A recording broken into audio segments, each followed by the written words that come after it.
My second song is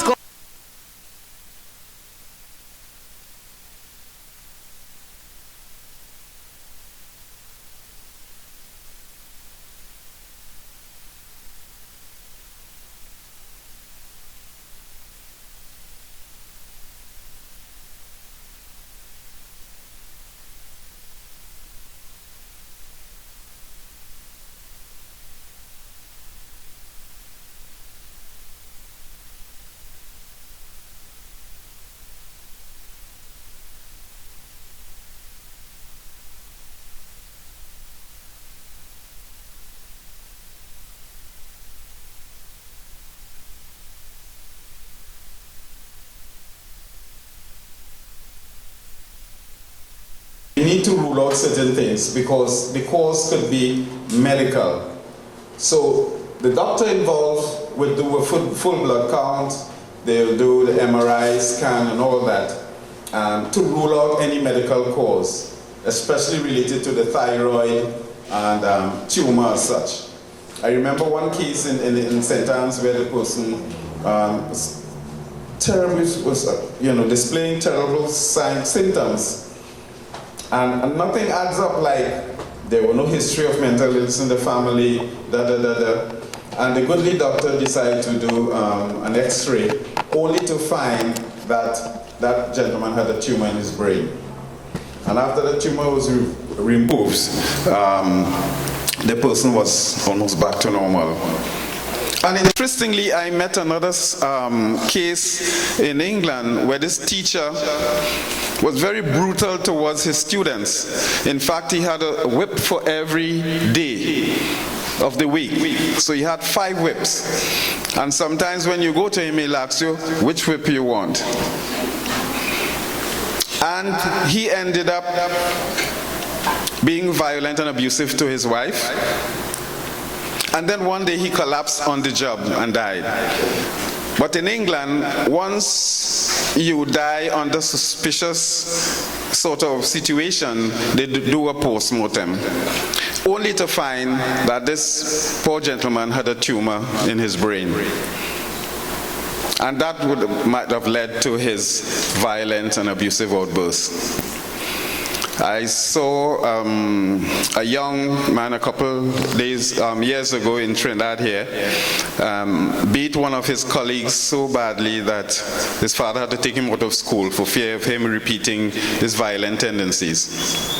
And to cut a long story short, what happened was that when he was born, he was not able to breathe oxygen.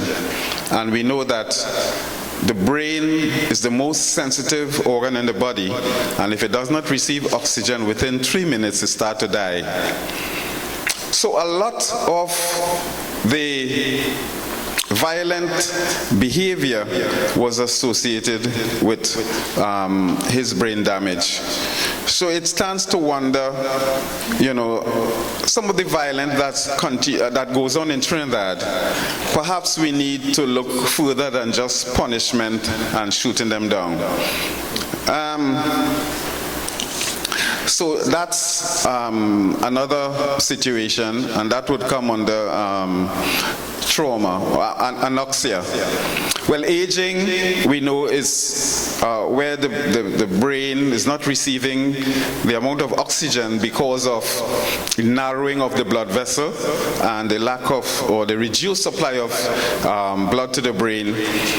And so most persons at age limit would suffer with Alzheimer's. Then you have blood-borne viruses like HIV and other serious illnesses.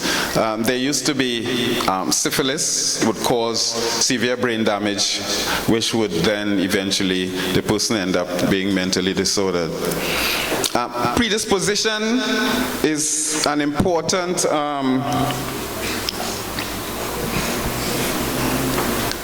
predisposition.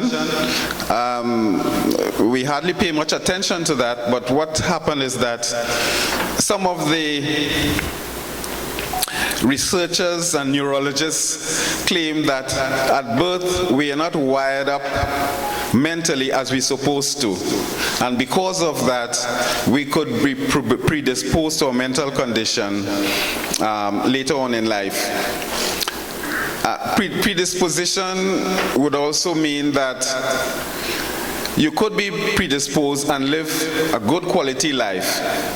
On the other hand, if while predisposed you are exposed to any serious threat or stress that you cannot cope with, well then that situation will trigger a mental condition.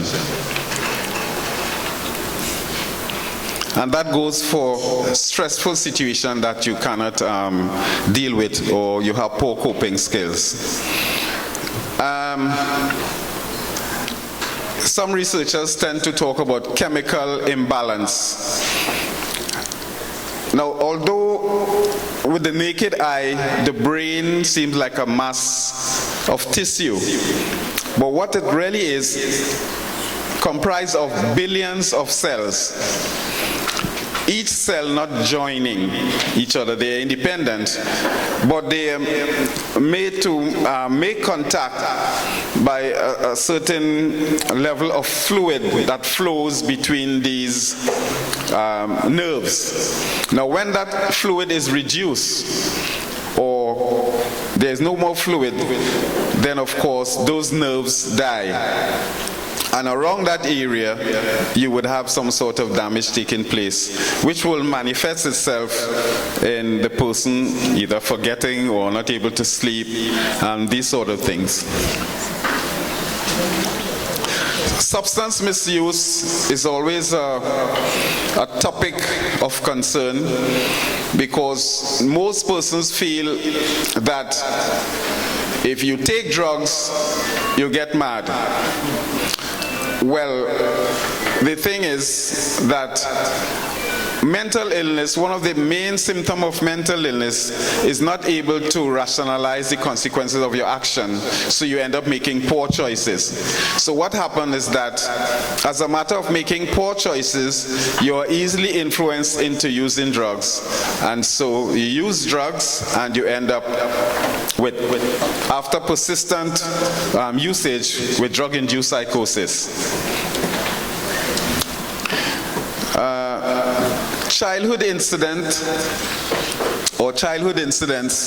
is one to pay particularly attention to, especially mothers, where in some cases mothers have problems in giving birth, and the midwife or the doctor would have to assist the child in entering the world. And the first part of the body you would see is the head, and then you would hold the head. They used to use forceps. Now, could you imagine a forceps on that child's head, which is as soft as a boiled egg, and you apply pressure on that, and that could cause some indentation and related brain trauma. So mothers, when you're giving birth, always pay attention to the type of birth you had and whether it was stress-free and did not involve any indirect injury on the child. Even during pregnancy, what the mother eats has some effect. Whether her emotional state, whether she's supported, whether she had some sort of illness and had to take medication, all those things could have some little effect on the fetus.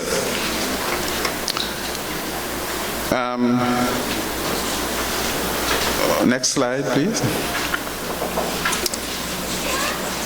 Now we say that mental disorder is the umbrella term of different classifications. Centuries ago, people were first called mad because they did silly things, running up and down the street, shouting, laughing at the moon, frothing at the mouth, naked and so on. And today we feel that that is what is madness about.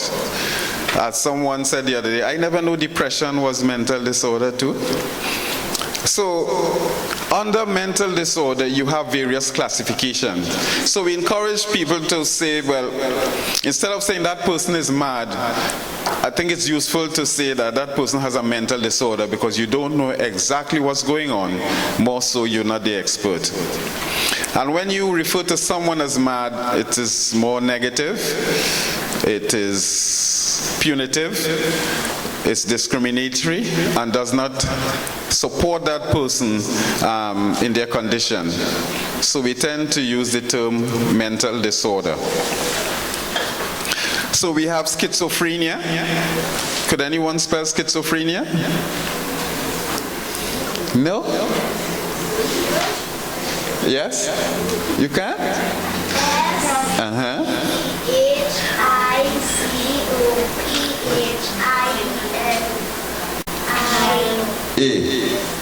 Well done. Give him a because they were sort of given up for not able to read and write, and look at them today. So schizophrenia. Schizophrenia has various classification of its own. You have paranoid schizophrenia, where the person becomes suspicious of others, they hear voices, and so on.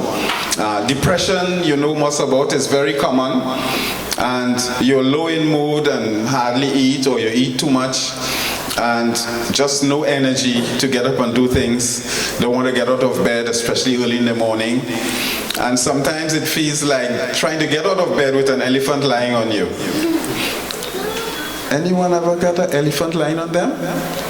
And you survive? You're very strong. Bipolar, which we know about, bi means two, and it's two extreme conditions where the person might feel high with energy, bubbly, dressing in extreme colors, doing extreme things like bungee jumping and so on, driving fast on the main road, on the highway, and significantly becoming sexually promiscuous. That's one of the main feature of people with bipolar. Post-traumatic stress disorder, or PTSD, is a situation where someone experienced a stressful situation in their life, whether the loss of a loved one or a breaking up of a significant relationship, and that triggers some sort of temporary mental condition. And if it's not cared for, it could trigger full-blown mental disorder. ADD, ADHD are common in children in Trinidad, where, with ADD, the children are unable to focus for long periods in the school. In ADHD, they're hyperactive, running up and down, can't sit down for long. And some persons have a combination of both. Autism, you know about. Dyslexia. With dyslexia, they tend to get their words mixed up and the sentences mixed. They could speak properly, but when it comes to writing, sometimes they would write an E like a 6, or they have, they're scrambled, their words are scrambled and they cannot express or spell words. Personality disorder is one of the types of disorder where it's frequent in domestic violence. With personality disorder, the persons are authoritative, they become very jealous, and it's all about me and self, and they would blame others for their mistake. And once they could get you to do their bidding or their will, then it's okay. Once you said no, then you see the violent side of them. And after the incident, they would apologize and they would bring you flowers and chocolates and this sort of things, only to repeat the action later on. Well, learning disability, you know, CAPGRAS, C-A-P-G-R-A-S, is named after the French psychiatrists who discovered it. And Capgras is a serious situation because with Capgras, patients tend to murder members of their family. And if you pay attention, every year you have persons in Trinidad, 2 or 3, murdering members of their family. And it's just that when that situation occurs, the persons are unable to recognize familiar faces around them. I remember I was nursing a case in England, and this young man beheaded his mother because he thought she was a snake. So it's very serious, very, very serious. Also Munchausen syndrome. Munchausen syndrome is a condition where the persons persistently and deliberately create a medical condition. So they go from hospital to hospital to doctor and complain about a medical condition which they don't necessarily have. And some of them are very successful in receiving operations. But what happened with them as well is that they would research medical books, and according to the medical symptom, they would look it up and mimic some of the signs and symptoms. For instance, if you have a cancer in the stomach or something in the stomach, which one of the signs, the symptom would be blood in your sputum. They would bite their tongue so that they would, the doctor or the examiner would see that they have blood in their sputum. If it's something in their urine, they would put some chemical in the urine to show, well, look, that's the symptom, to prove that that's the symptom. So it's interesting. I don't know how much of that they have in Trinidad. But I was particularly interested in this young lady who was bleeding from the eye. You remember that case? Early this year or last year? A child in either Form 1 or primary school. She was bleeding and they couldn't find what exactly was going on. And the first thing that came to my mind was Munchausen syndrome. Sadomasochism. There are 2 types of sadomasochism, and generally, on one side, the persons receive pleasure from receiving pain. Okay, the person receives pleasure from receiving pain, and the other side is that they receive pleasure from hurting other people. Sadomasochism. OCD, or obsessive compulsive disorder, is fairly common in Trinidad, and that is where people become very obsessed with cleaning, and if they shake your hand, they would go and wash their hands and so on, and they would clean day in, day out, and so on. They're just obsessed. There's something I found out when I went to the UK last year, and that's called pathological demand avoidance. And that is where young people become stressful and resistive and traumatic when demands are placed on them. And simple demands like when they're in class, or let's go and do art and so on, and they become traumatized and run out of the classroom and so on. But interestingly, on the reverse, they make excessive demands on their parents. It's like, you know, Mom, I'm hungry. Mom, could you bring the food for me in bed? Mom, can you feed me? And these sort of demands. So they are very demanding when it's their sort of feeling to feel that they want something, and when you place demands on them, they're very resistive towards that. And it seems to happen mostly with young girls, pathological demand avoidance. So generally, those are some of the basic classification of mental disorders. There are lots, like in young children, like conduct disorder, children finding problem in settling down in school and so on. But these are just an example of it. Any more? Right. So what are some of the basic signs and symptoms of mental disorder? The first one, irrationality, which is very important. Persons not able to rationalize the consequences of their action, not showing remorse. When I was in the prison, working in the prison, mind you, this guy stole a gold chain and from a lady on the street, and I asked him why he did it, and he said, well, I asked her for it and she didn't want to give me, so I take it. So you see the rationality of these persons, and he felt he had the right. And there are persons who would provoke you and beat you and show no remorse.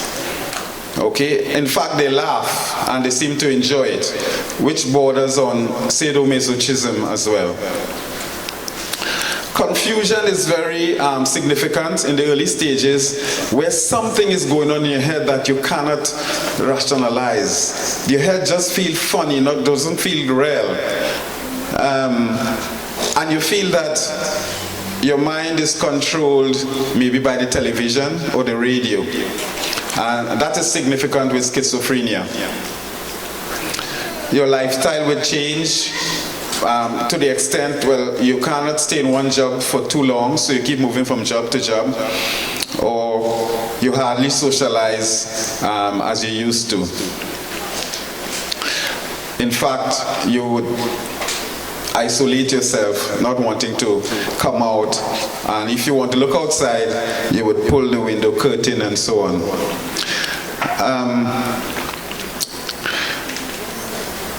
When I spoke a while ago about OCD, and that also is about fear, phobia. And I read recently about this young girl who was afraid to use the toilet. And she didn't use the toilet for 3 weeks, and she eventually died from constipation. And that's to tell you how serious mental disorder is, you know. Well, suspicious, you know, it comes with paranoia and schizophrenia. So much so that if someone gives you a gift, you would want to know, well, why are you giving me this gift? You know, normally you would say thank you. But this suspicious nature, if you're standing here and some two persons are speaking there, you want to know, this talking about me? You know, this sort of thing. And they would look at you in a suspicious way, trying to read your lips and to read your expression. It is serious. It could be jokey, but it is serious. It is real to them, you know.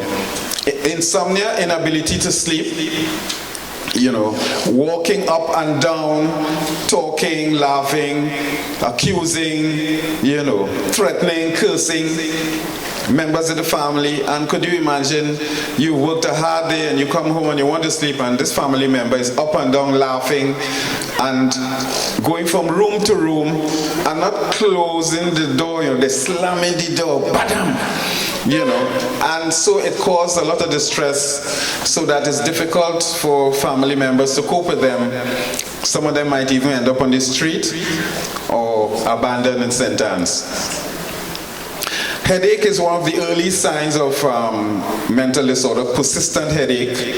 And when you feel confused and, you know, something is not right, the body tends to try to get you to fix yourself. And in fixing yourself, we call that self-medication. because you tell yourself, well, perhaps I could do something to make this right. And self-medication would concern or consist of alcohol, marijuana, cocaine, as the case go. And by using these drugs, it then complicates the matter, and the situation makes it much worse. Restlessness and hopelessness because you feel you're alone. Low in mood, forgetful, can't remember things, especially those persons suffering with Alzheimer's. And forgetfulness, of course, is the early sign of one of the earliest signs or symptoms of Alzheimer's. As I said earlier, making poor choices. Not because you want to, but because you cannot rationalize the consequences of making poor choices. And in some cases, that could lead to serious harm to you or other persons. And of course, promiscuity relates to poor choices as well, and it also relates to the condition of bipolar. So those are just some of the symptoms. Any one of these don't necessarily make you a mentally disordered person. It will need to be a group of those symptoms, and then it would need to be persistent over a period of weeks to really cause some concern. So don't get too worried, okay? Especially because 1 in 4 of us would probably have some mental disorder sometime in our lives. But it's just a sort of warning that we need to pay particular attention to our mental state, and to try our best not to provoke a mental health condition in our friends and neighbors, because even by bullying could cause some form of stress to the other person. So with that, I'm going to conclude. We're going to have another presenter coming on, and then we would begin the interview with our friends. I want to thank you for listening, and thank you for coming. Thank you.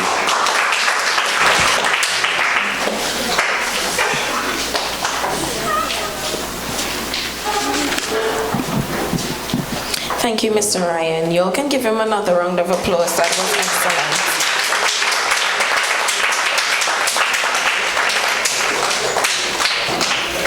And now continuing with the on Dr. Namala Jogi, who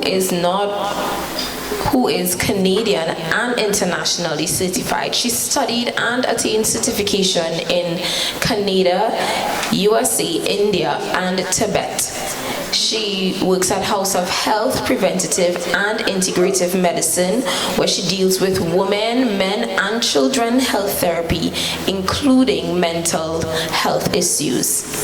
Her job entails acupuncture, homeopathic meds, massages, stroke, hypertension, diabetes, cancer, cold and flu, and other ailments, back pain and sports therapy, reflexology, and cupping specialty medicine and supplements.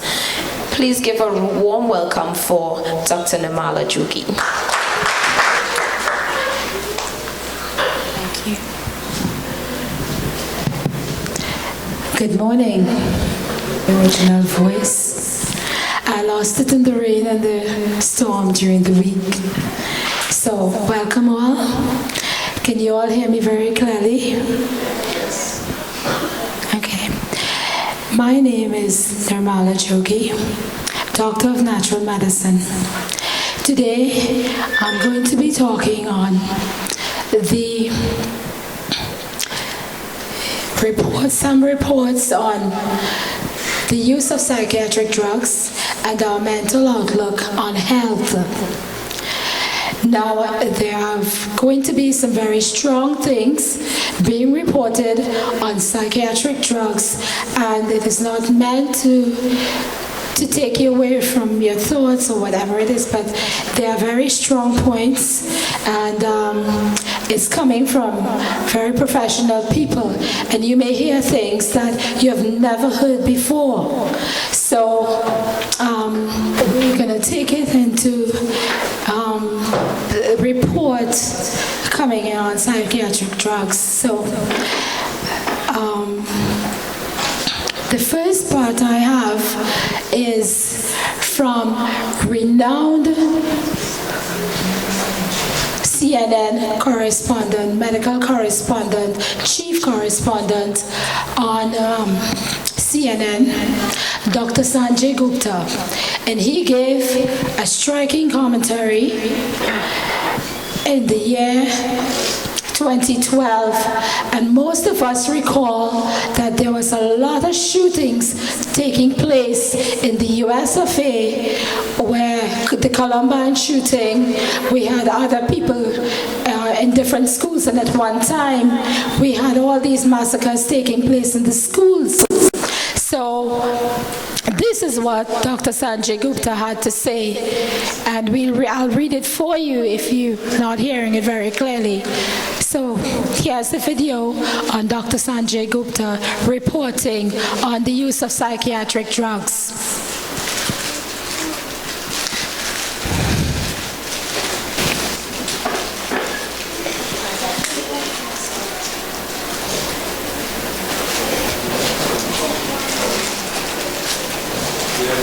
Sorry, DJ Person, our sound is not happening. Just a moment of technical difficulties. We still don't know much about the shooter who lived in this home, but there is something else to consider. What medications, if any, he was on. I'm specifically talking about antidepressants. If you look at the studies on other shootings like this that have happened, medications like this were a common factor. Now, I want to be clear, I'm not saying that antidepressants can't be effective, but people seem to agree that there is a vulnerable time when someone starts these medications and when someone stops. Could lead to increased impulsivity, decreased judgment, and making someone out of touch. None of this is an excuse, and it's never just one thing. None of these behaviors will fully predict or explain why. But soon again, there will be hindsight that might just help prevent another tragedy. It's worth pointing out, over a 7-year period, there were 11,000 episodes of violence related to drug side effects. If there was a death involved, often it was the individual himself or herself, a suicide. It is very difficult for many of these people to get treatment in the first place. So we had Dr. Sanjay Gupta talking on psychiatric drugs. He's one of my favorite doctors. Although I do natural medicine, I do have regard and respect because I do integrative medicine, which works along with conventional medicine. But if you didn't hear what Dr. Sanjay Gupta said, I will now ask my assistant here, Richard, to read what he just said. I do believe that many of you didn't hear what was related there. Psychiatric drugs from famous neurosurgeon and chief medical correspondent. We still don't know much about the shooter who lived in this home, but there is something else to consider. What medications, if any, he was on. I'm specifically talking about antidepressants. If you look at the studies of other shootings like this that have happened, medications were a common factor. Now, I want to be clear, I'm not saying that antidepressants can't be effective, but people seem to agree that there is a vulnerable time. When someone starts these medications and when someone stops, could lead to increased impulsivity and decreased judgment and making someone out of touch. None of this is an excuse, and it's never just one thing. None of these behaviors will fully predict or explain why. But soon again, there will be hindsight that might just help prevent another tragedy.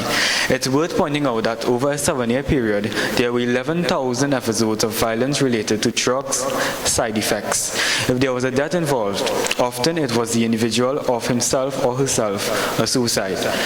There is very convincing evidence of violence induced by psychiatric drugs in scientific review of all reports of violence and homicidal ideation made to the FDA over a 69-month period.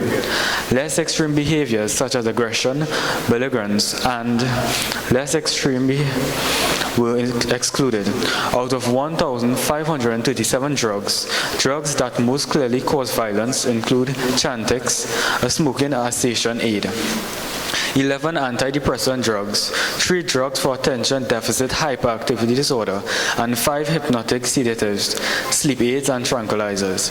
Thus, all out of the top offenders with psychiatric drugs. Antidepressant as a group were 8.4 times more likely than any other prescription drugs to be associated with violence. This study should end the controversy. Psychiatric drugs do cause violence. Acts of violence towards others are a genuine and serious adverse drug event associated with a relatively small number of drugs. On December 16, 2012, former Secretary of U.S. Homeland Security Tom Rich on Fox News Channel, in discussing flawed efforts to intervene in the lives of potentially violent youth, Rich observed, "We put them on severe medications. One of the students in the Columbine shooting was on severe medications, and apparently there's analysis that it probably contributed to his destructive, aggressive behavior.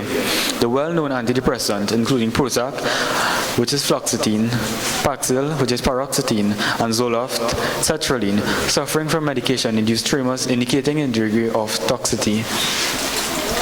Thank you, Richard. Some people here, I'm not sure, could be taking. My position here is to highlight this is a neurosurgeon, and it's also former Secretary of Homeland Security, noticing that the medications for antipsychotic drugs is producing these type of behaviors. So these drugs were supposed to be meant for temporary use, for sedation, in an acute situation, which means in an immediate situation. But these drugs are given to patients on a very long extended time. It goes on into 10 years sometimes. So I want to bring this awareness that antipsychotic drugs can do major damages to the person that's receiving it. So we need to look into other medications, other therapies that would reduce the huge impact and the negative impact that these antipsychotic drugs produce. And we're looking at violence here, criminal activities, and all those type of activities that comes out of these drugs. So now that we're hearing that, I want to just go into the next point and asking about the mind. So we're going to talk about the mind because we are talking about mental health and mental illnesses. So we see the brain. This is the brain. Sure, give a show of hands if you think the mind is in the brain. Anybody? That's okay, you kids can do that too. Is the mind in the brain? The mind is in the brain? Anyone else? The mind? Is it in the brain? No. My dear lady over there, is the mind in the brain? You believe that? Anybody on that table? Any thoughts over here? Over there? Is the mind in the brain? Okay. The mind is the brain? The children said the mind is the brain. Okay. So, the brain, yes, affects what happens in our body. So this is a picture of the human body.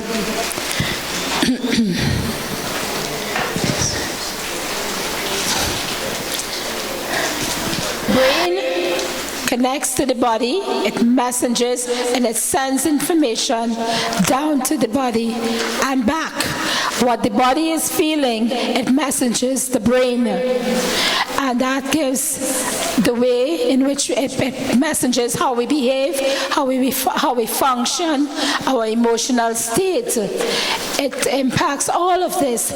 So from head to toe, this body is messaged back and forth, from brain to body, body to brain, depending on how we feel, depending on how we're exposed to the environment, depending on how we deal with other people. It's all an emotional, behavioral connection here. So now I'm going to tell you something about the mind. So we go on to the next clip about the mind. And this is what studies have been shown on the mind. So we think the mind is in the brain. Yes, children, the mind is, you think so? Okay. I say, and other studies say, that the mind is not literally sitting in the brain.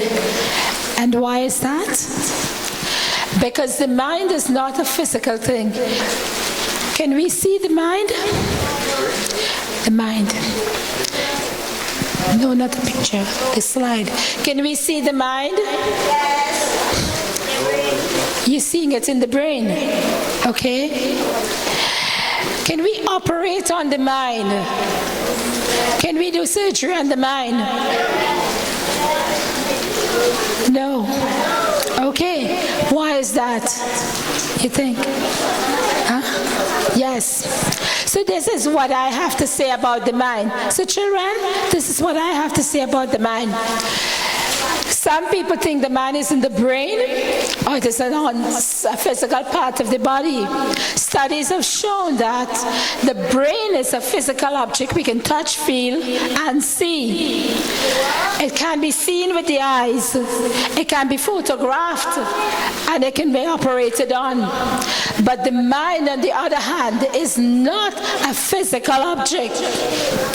So it cannot be seen with the eyes, nor can it be operated on, nor can it be photographed. So the brain, therefore, is not the mind, but simply part of the body.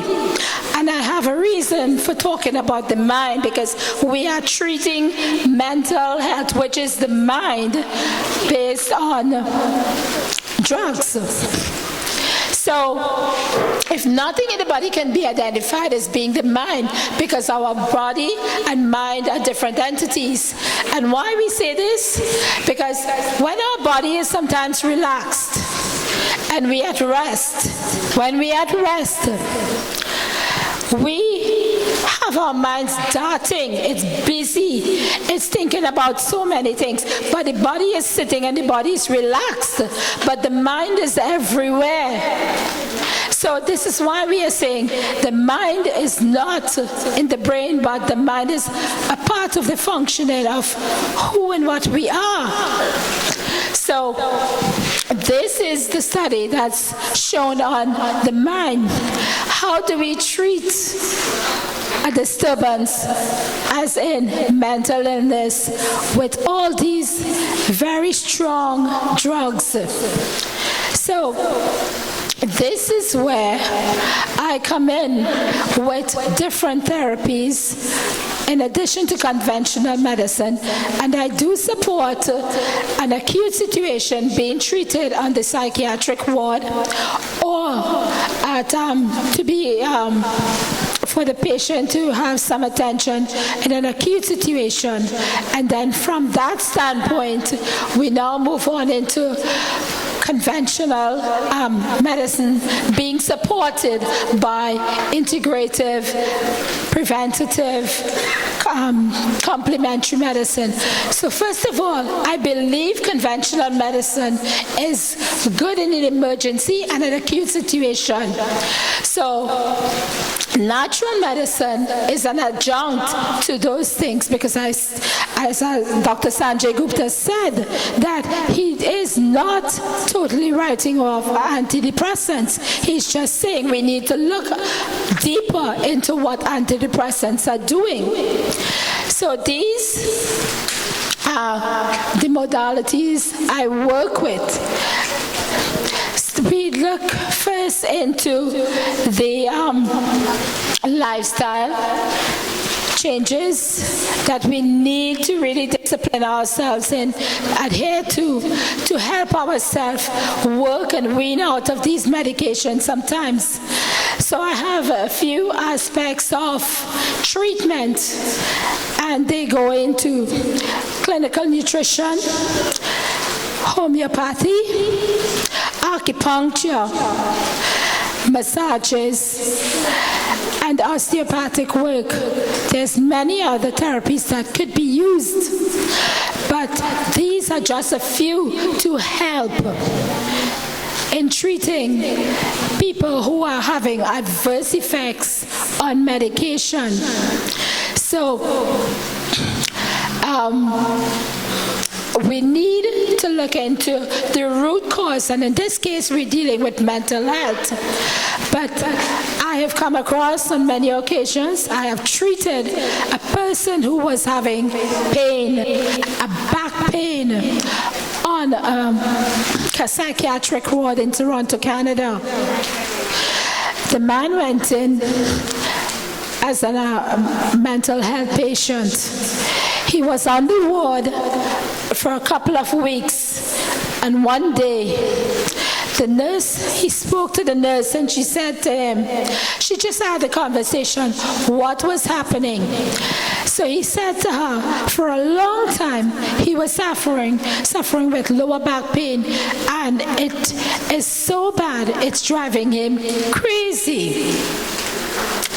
So they did further research, they did further investigation on the patient, and found out that they would go into treating the back pain.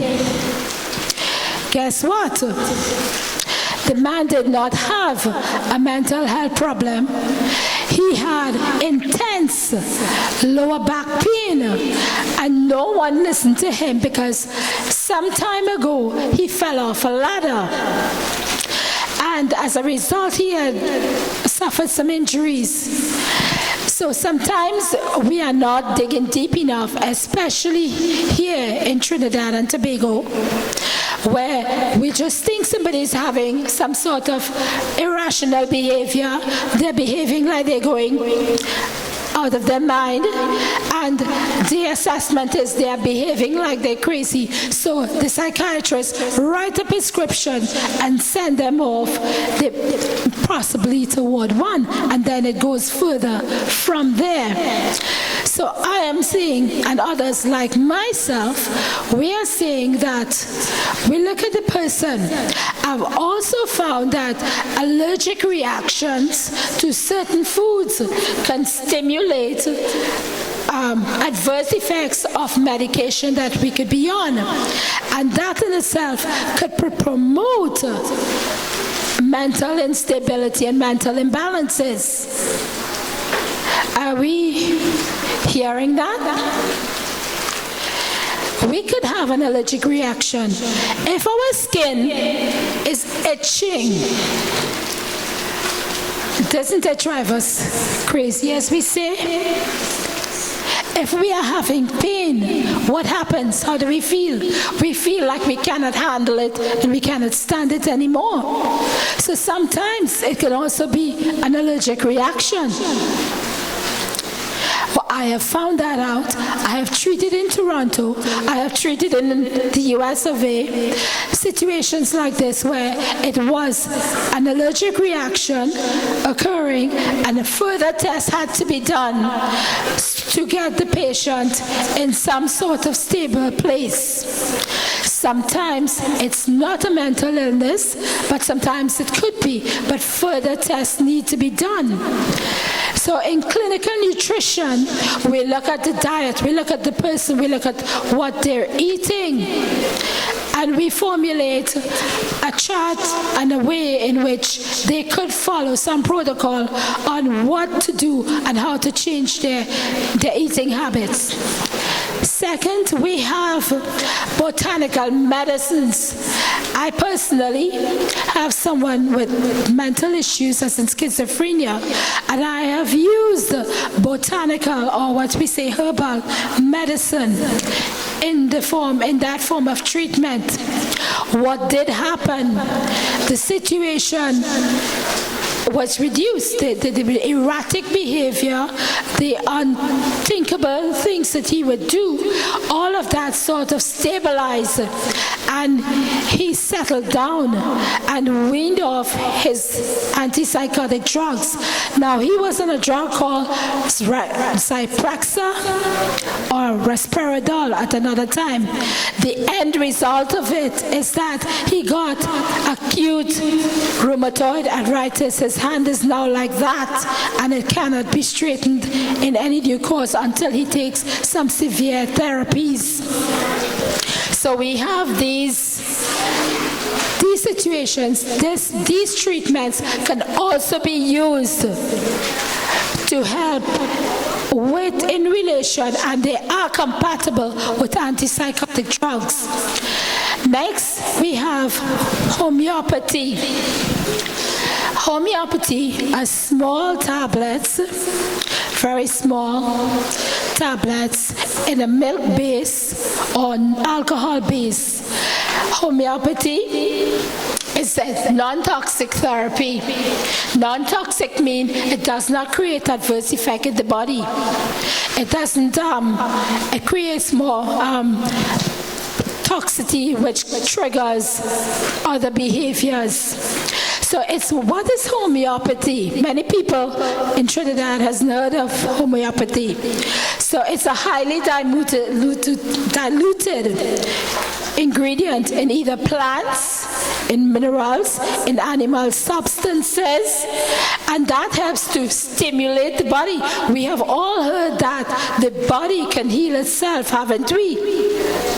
The body can heal itself, but many a times the body needs a push.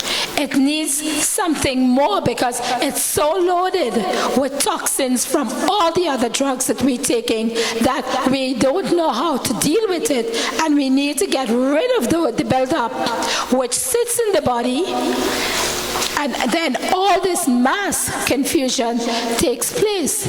So across there, can I call you? Across here is a person I met while we were having the conference on the promenade. My friend here is Nadine Bell. Nadine has been having a lot of, okay. So this is a very quick thing here. She's a person who's been having itches. Yes. Itches on the skin, the face, and chest, and arms. Okay. And she also has rheumatic heart disease from age 8. Okay. Time. Right. And other issues. Have to have surgery. Okay. So Nadine here has been having reactions from her drugs. And thank you, Nadine. Nadine also has a sister who's suffering from mental illness and cannot be here today. But she's here specifically to hear what I have to say and what could be done to help herself and her sister. So thank you. Come back to you in a bit. So this here, Nadine has been having severe reactions from all the drugs that she has been taking, including her heart medication. So these are options that Nadine could use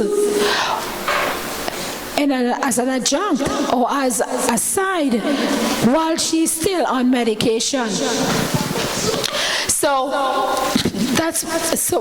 we promote, myself and others who do this type of work, promote the organ function, and we need to bring back the organ function by detoxing it and helping to eliminate the waste, because sometimes we need a greater push, and this is why I'm saying these types of therapies and treatments helps the body to move the side effects that's sitting in the body.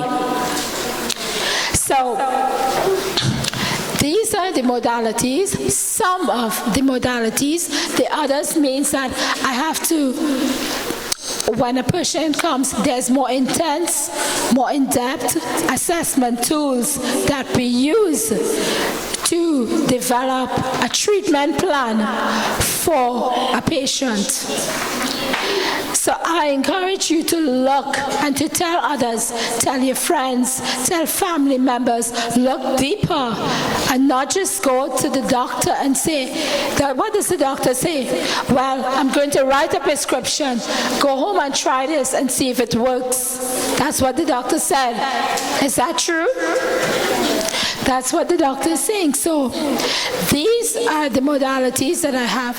We have massages, we have reflexology treatments, we have all these type of things under this umbrella that helps you. Now there's one thing I want to say. People on antipsychotic drugs who's suffering from mental illness, they may go to the drugstore and buy a cough medicine. A cough medicine may have an ingredient that is going to not go well with the drug that they are using, and it creates a bigger problem, a much bigger problem than what they are currently undergoing. So we have to be careful. The doctors do not warn you of the side effects. They tell you, you go to the drugstore, maybe the person thinks that, oh, I need a clean out.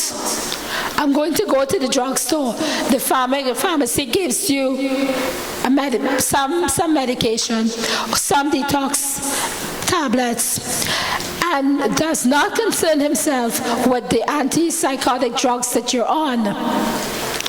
Those things interact with each other and they have more powerful impacts. They have greater negative effects on the body, and it further deteriorates the condition that you may be suffering from. So you have options to look at these forms of treatment and the way in which you should help yourself, because we family members need to look at it also, as in Nadine's case, because she's here to hear about what she can do to help a sister who is deteriorating. Sometimes she stops taking her medication altogether, and then things happen. And then she starts again, and then she gets off the medication because she takes the medication on her own. But she gets fed up because the medication isn't helping her, and she feels that she's getting worse. So I'm encouraging you. You may know of a neighbor, a family, a friend, someone. We need the support of each other, and we need to look deeper in trying to help our community at large, because we are having a lot of criminal activities in Trinidad and Tobago. And it may be a result of some drug that these young people, adult people, or whomever, it may be a result of this that's happening, that's causing the criminal activity to take place, because it's triggering the mind in another direction. So the principles that I work with, another one, acupuncture, and one of the key modalities that I've found that work in treatment is acupuncture. Acupuncture for mental health. Acupuncture treats all sorts of mental health ailments. We also work on epileptic seizures, which is also considered a mental health illness. So acupuncture is, people may think it's painful, but it's not. The needles that we use, it's disposable, it's not reused. If you feel a pinch or ants bite, and I have people who can attest it. It's not a painful thing. So it treats many different issues, from musculoskeletal pain, the pains in the bone. It treats hormonal imbalances, stress, just to name a few of what acupuncture does. So we may want to look into these other treatment protocols. So the principles that I work by is to treat the person as a whole. We don't just treat them because we say they have a mental problem. We look at the person, find out what they do, go into a history of what they do, and we look at the physical, the mental, the emotional aspect of the person. We look at their genetics, we look at the environment they live in, and the social factors that involves their life. So, doctor as a teacher, I teach. I tell you how to structure, how to make a plan, how to go forward for retaining better health. So I also say, do no harm. So I use methods in medicine, which I just spoke about a few, which minimizes harmful side effects. And it used the least possible force to treat. So I avoid harmful suppression of symptoms. For example, sometimes you get a drug and it's just to treat, maybe you're having a kidney problem, maybe you're having a heart condition. The drug for the heart may be helping the heart, but the drug for the heart is also suppressing another organ. The medication that I use does not allow that to happen. It does not interfere with that sort of treatment. So I acknowledge, with respect, all individuals to help themselves with self-healing. And I also look to see if they need referral and to collaborate with the medical care system, as in medical doctors, to see if they need that sort of treatment and refer them from that standpoint. So I emphasize on the prevention of diseases by assessing the risk factors of the patient or the client, and I look at all these issues that may affect and is very critical, very important in the treatment and planning of your own health. So I work in partnership with others who help support the healing power of the body by recognizing that the body can allow in these types of protocol to heal itself in an ordered and an intelligent way. So it helps by treating mood and behavior, ADD and ADHD. Many of our children are suffering from that, and we do not have people in the communities as doctors who are treating. They just give medication to teenagers 11, 12 years old, and these medication has powerful side effects on these children, and it continues on. They become addictive to the medication, and they move into further drugs as they become older, such as using cocaine or marijuana. This addiction pushes them into that direction. So there's, in pediatric care, I work from experience in my own family and also in Toronto, treating ADD and ADHD. And there's many of these happening in our schools, and they don't know what to do with them. Also with anxiety, depression, memory fatigue, and stress management and sleep. Our society as a whole is now going through a lot of insomnia. A lot of people cannot find, there's difficulty dealing with life daily. Everybody is under stress. Everybody's having problems coping, and they cannot sleep when the night comes. What we do, we're looking for a sleeping pill.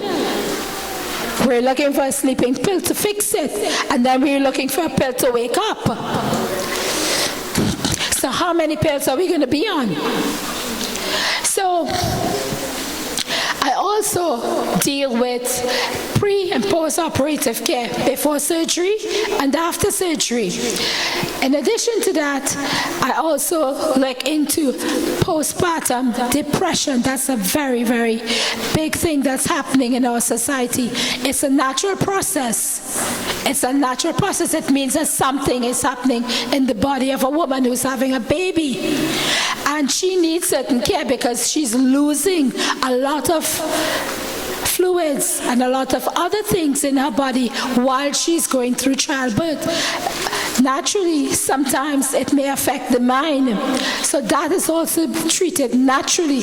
If you go to the medical doctor, they are going to write a prescription, and then that is going to mean the person is going to go into further, maybe, depression. However, if the mother is taking antipsychotic drugs and she is feeding the baby, what do you think will happen? The side effects of the drug is going to go into the breast milk and it's going to go to the baby. I need for the community at large to hear this, because the first thing we want to do is to write a prescription for such a very sensitive case. So these are my modalities. These are the measures in which I use to help bring better care, wellness, and promote healing. Maybe it will not go back to the original state because we are all aging.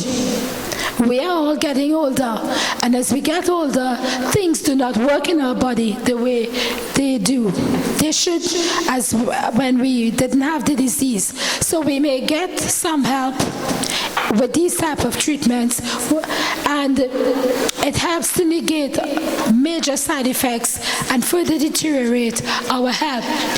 My key is this: to have a care in place, we need to help each other, we need to bond and to form and to find places where there's a caring place, to build trusting relationships and try to heal the broken shreds of family. We have to work cohesively to help to heal the family. Sometimes you don't have anyone to talk to, but please know that it is safe to tell someone and maybe tell them about the most frightening thing that's happening to us. And people do better where there is love and when there is care. And this is my presentation today. I thank you all for listening to me. I am not just speaking to Trinidad and Tobago, but wherever this session picks up, wherever it goes, to all of the Caribbean, I hope we can bring more stability and better health to our Caribbean communities, and by extent, to our larger communities throughout the world. Thank you all. Thank you, Dr. Jogi. And now I'd like to call on Miss Joan Kwamina,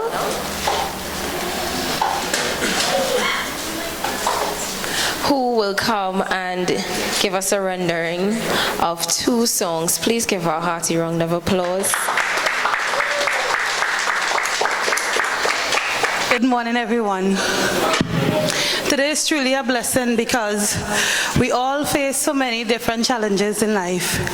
But at the end of the day, in spite of the fact that doctors may say, that we have to live with certain things, and we do live with certain challenges, but God told us that He is in charge and He is in control, and He's going to do things in our lives, and He's going to bring changes in our lives.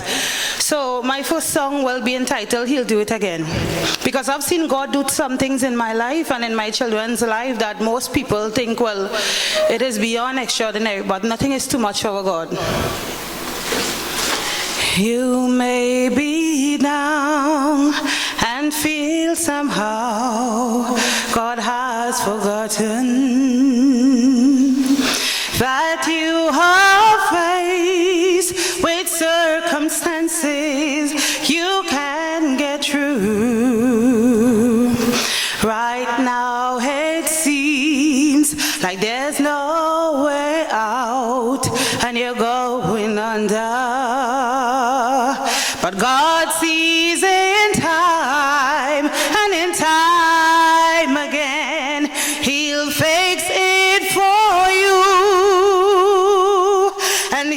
He'll do it again. Oh, he'll do it again. If you just take one look where you are now and where you've been, haven't he always come true for you? He's the same now and then. You may not know how, you may not know when, but he'll do it again. God sees the truth of what you're going through and how you're hurting. That you are faced with circumstances that you can get through. But he's the God of the sun, the moon and the stars, and he is a father. And he proves in time and in time again, he'll fix it for you, and he will do it again. Oh, he'll do it again. If you just take one look where you are now and where you've been, haven't he always come true for you? He's the same now and then. You may not know how, you may not know when, but he'll do it again. Yes, he's still God, and he will take care of you. Oh, yes, he's still God, and he will fix it for you. Yes, he's still God, and he will take care of you. Said you may not know how, you may not know when, but he'll do it again. He'll do it again.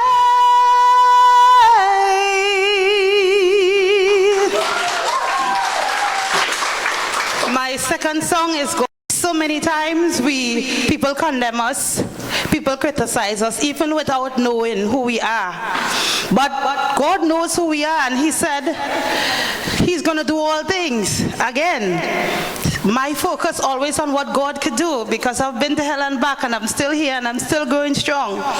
So today, always remember that God is in charge of who we are, and he will continue to fix things, and he's going to continue to do things for us. And God alone created all these things we call own.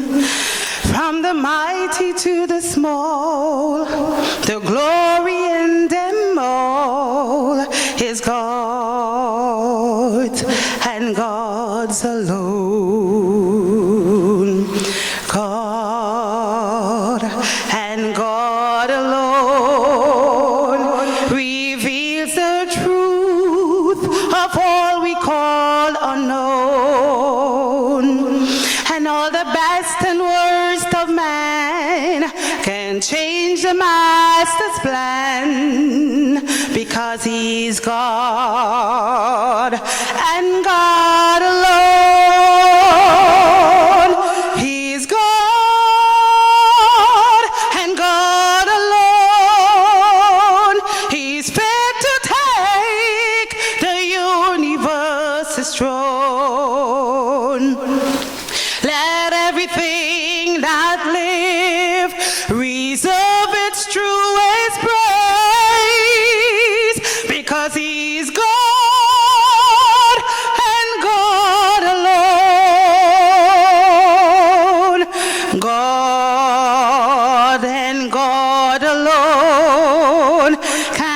bring the joy of our eternal home.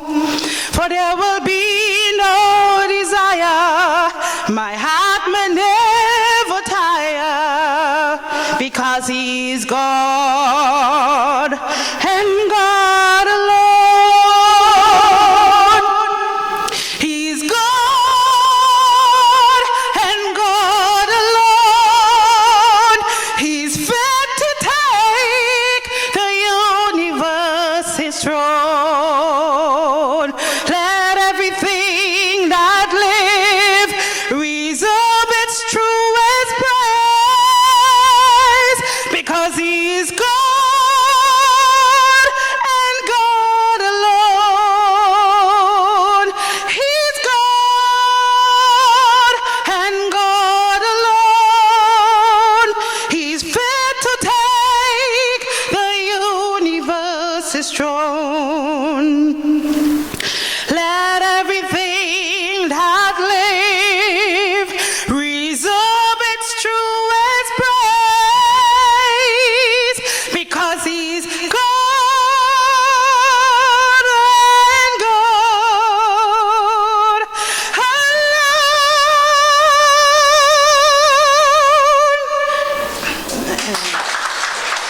Thank you, Ms. Kwamina. That was beautiful. Give our next round of applause.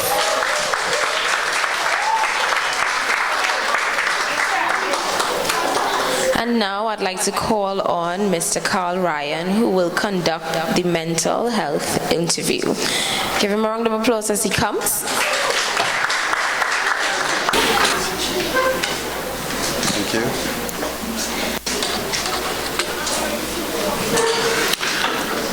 Well, you know, I'm so pleased to see such a large turnout. I'm really not accustomed to seeing so many people, you know. So you deserve a round of applause. It's really, really encouraging to see so many people at this conference, or this seminar here today. We started a little late.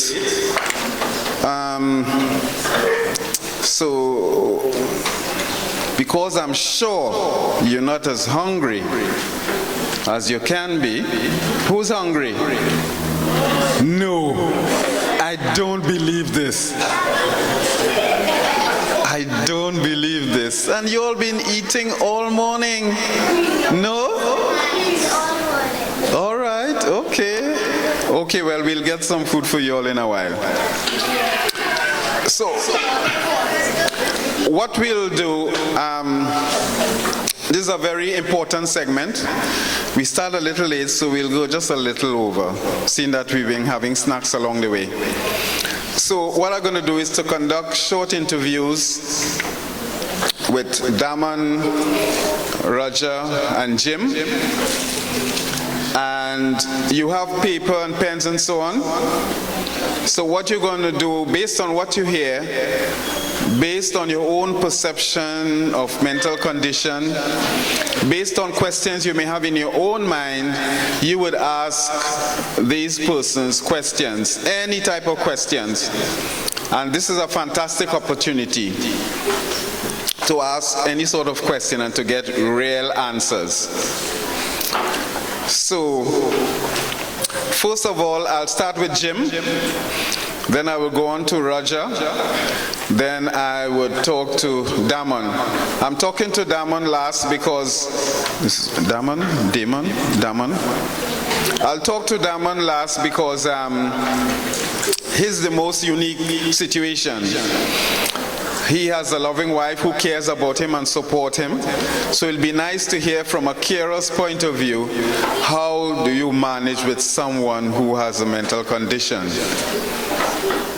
And then after that, we have his beautiful daughter who is going to, she writes brilliant stuff. You wouldn't imagine the type of things she writes. And she's going to give us 3 examples of her work, and I look forward to that. So, maybe we could sit right here. No, what I will do is, could I get another chair? Good morning, Jim. Good morning, Carl. This is an unusual situation, and I thank you for agreeing to talk to members of the public on your condition.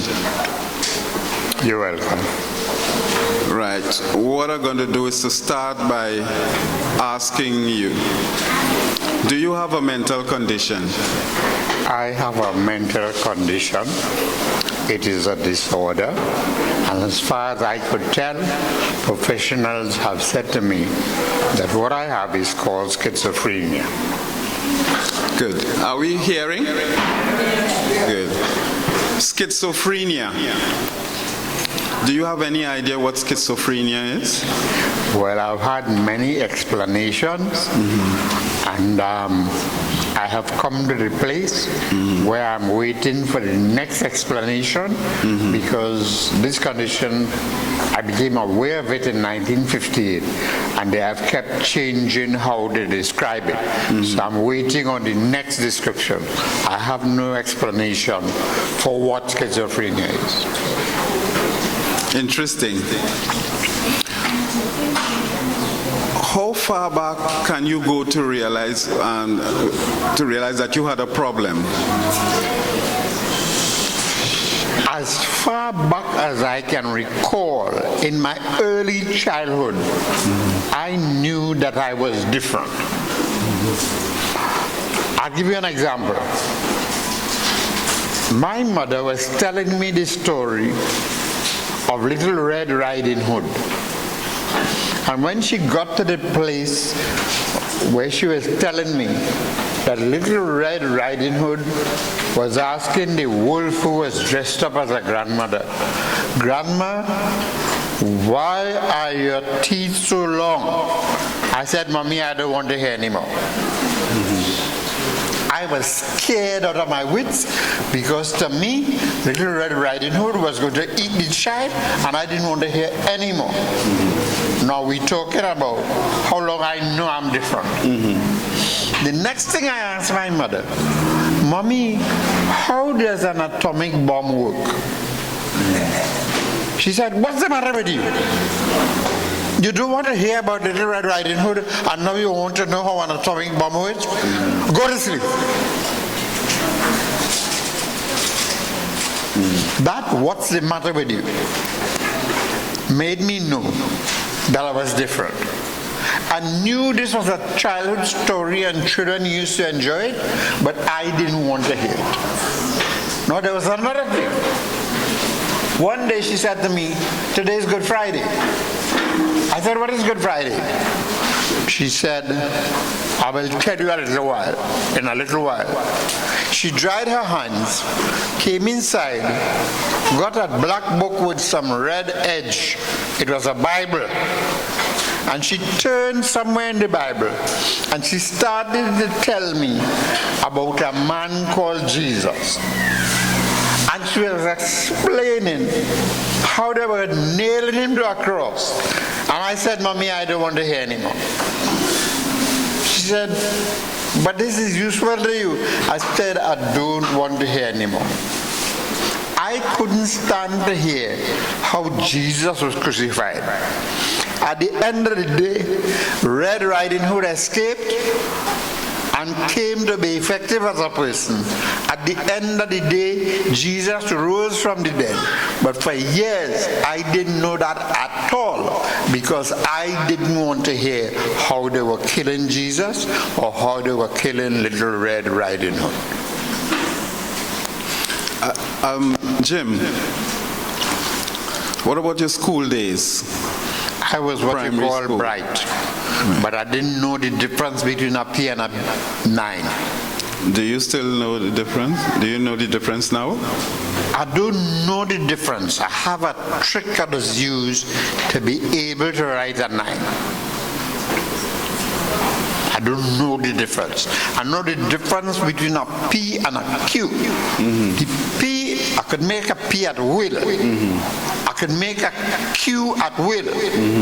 But a 9, I have to think a 9 is a Q without the tail.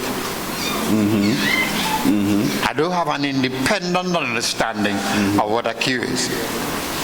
I don't know the difference between a B and a D. I have a trick that is used to write a B when I want and to write a D when I want. When I'm writing a capital L, I don't know which direction to turn the foot, but I have a trick that is used to write the L. I don't know the difference between which way to turn the hook on the J, but I have a trick that is used to remember which way to turn it. And there are a multitude of things like that that little children know. I'm a 77-year-old man, and I don't know those things. And that P for 9, I had a teacher who used to beat me. P for 9, P for 9, P for 9. And I would begin to cry, and the tears would fall on my book. And she said, look how you're working on the book. And I would take my hand and try to wipe the... She said, but look how you're nasty on the book. And I would try to erase the tears with the rubber, and she'd beat me some more. And then she said, and what about that P for 9? And I'd take the wet eraser and try to rub off the P. And she said, but you're dancing up the book. And every morning, Monday to Friday, that woman would abuse me like that. And then one night, I dreamed that I was in front of a house, and I hear her footsteps coming, and I try to run and I can't run, and there was a pickup in front of me, and I hold on to the pickup, and when I look through a hole in the tray of the pickup, I see the road running past me. I said, well, I'm getting away. And when I turned, so I stayed in front of the house, and she come in. That woman used to inhabit my nightmares because she beaten me because I don't know the difference between a P and a 9. But I'll tell you, years later I'm sitting in Skinner Park. I'm older, I'm about 7 years old now. And I'm saying, but I don't know the difference between a P and a 9. I know the difference between, I'm talking to myself, I know the difference between a P and a Q. I could write a P when I want. I could write a Q when I want. Oh, the 9 is a Q without a tail. So when I have to write a 9, I write a Q. I used to rub off the tail, but now I don't have to rub off the tail. Good. So, Jim, you went through your primary education and so on, and in your adult life you established yourself as a drama teacher. Is that correct? Call it so for now. Right. And for your information, Jim was my drama teacher at when we were at Pleasance Players, including Stokes and Hill. Who is young enough to know Stokes and Hill? Right. Wonderful time. Wonderful time, wonderful time. Stokes used to introduce me by saying, meet the man who taught me everything I know about drama. And you had an acute attack, and you ended up at St. Anne's Hospital. But I went to the doctor, and in my view, he was fooling around. He wasn't giving me the fact. And I went to him one day and I said, I want you to send me to St. Anne's. He said, boy, you know how long I want to tell you I should send you to St. Anne's, but sometimes when I tell people that, the matter has become worse and you can't help them. So I was sent to St. Anne's Hospital. But let me warn you about St. Anne's. You may have been there as a nurse, but being mentally ill is not the same thing as being stupid. Don't misunderstand or mix up the same two things, right? So I was assigned to a place they used to call the Villas. And the first Sunday we sitting on the porch, about 5 or 6 men. And after I walk up and take the empty chair, he said, "Shut man, this place worse than the jail." And we said, "What?" He said, "This thing worse than prison." And somebody said, "Well, why you say so?" He said, "Boy, I chop a man with a switchblade. And I run away from down there, and I come up by the doctor because I was a patient of the doctor." He said, "Chop the man." He said, "Why?" He said, "Well, the man take up a bar wood and he raised it in the air to hit me. So I put out my switchblade." Well, you know the switchblade, one action from when you pull out and you squeeze the button, you chop him. He said he dropped the piece of wood, the bar, a bar wood, the kind of bar. They used to lock up shops with them in the old days. So he dropped the bar wood and I run, get away, and I come up here. The doctor said, "Chop the man, go and sit down up in the villas, I can come and see you." So he said, "Well, I come here." And somebody said, "Well, why you here? You said it was in jail." He said, "Let me ask you something. You know when you're going home? You know when you're going home?" And all of us were asked if we know when we're going home. And we say no.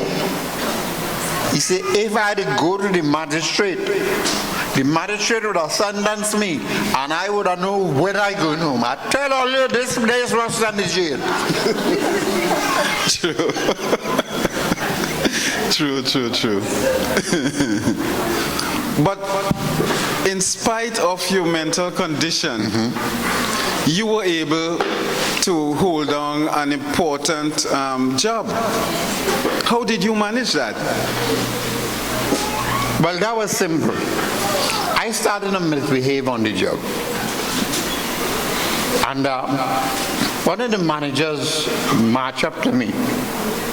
And I was complaining about somebody who used to interfere with me. He said, "Jim, listen. All we want is for you to train people and get them to do the work. And those who could get qualifications, they get the qualifications. Don't bother with all of this thing you're getting on with, Just train people and get them to be able to work." I paid attention to that and I focused on that. Now tell me, you were supposed to be diagnosed schizophrenic. That's right. Did you ever hear voices? If I'm writing a play and I'm considering the characters on the stage, I will hear them and I will see them and I would write down what they say. Right. If I'm thinking of something like a movie, they will come in the room dressed in ways and I will write down the description and so on. But recently I asked a psychiatrist about that and he said that is your imagination, that is not mental illness.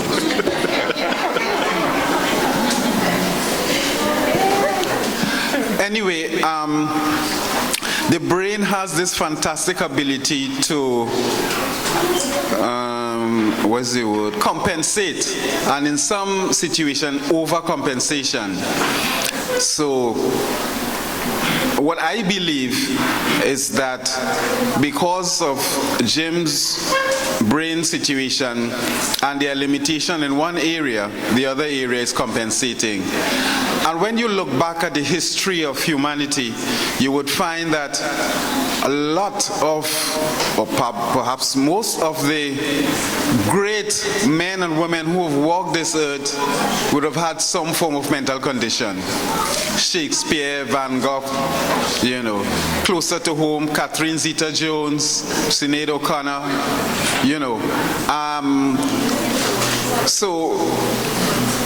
this thing called madness, I'm not sure if we know what we're talking about. Nevertheless, Jim is what I call a success story because in spite of his condition, he was able to work and contribute to society very significantly. Won't you say so, Jim? Well, thank you for the compliment.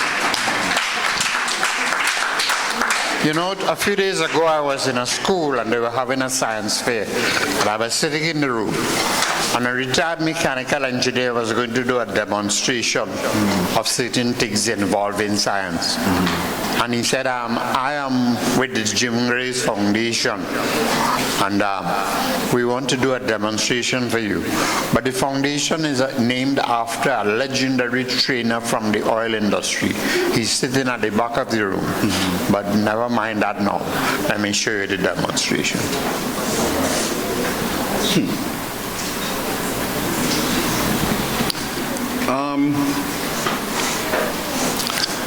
Jim, so we established relationship. Yes. That was in 2013. And we've been in contact since. Yes. So what difference did I make in your life, boy? Well, you brought mental recognition, rationality to things that I was experiencing. Keep the word small. Let me reduce rationality. You allowed me to think through things that I used to experience and didn't have names for them. Compensation. I knew that because I'd become ill, I became effective in other ways, but I had no explanation for it. Right? I knew that because I had functioned in drama, there was a kind of wellness when I was doing drama that I didn't normally have. I tell you, I was working on a production once, and the stress was very great. And I came down with a crisis. And I was hospitalized at the Augustus Long Hospital. And the matron realized that the production was going to come off in the Naparima board. I was not going to be there, but the way the production was directed, they didn't need me running about and say, you to go on, no one. That is not the way I direct plays. When I direct a production, the production is independent of me, and I go in the auditorium and sit down with my guests and listen to them. So the production was coming off, and the matron realized that the production was coming off on the weekend, and she said, I want to go. And I arranged for her to go, herself and her assistant. When she came in Monday morning to the hospital, I was still there. She said, Mr. Graves, it's a pity you couldn't be there to see what you did in the Naparima Bowl in San Fernando.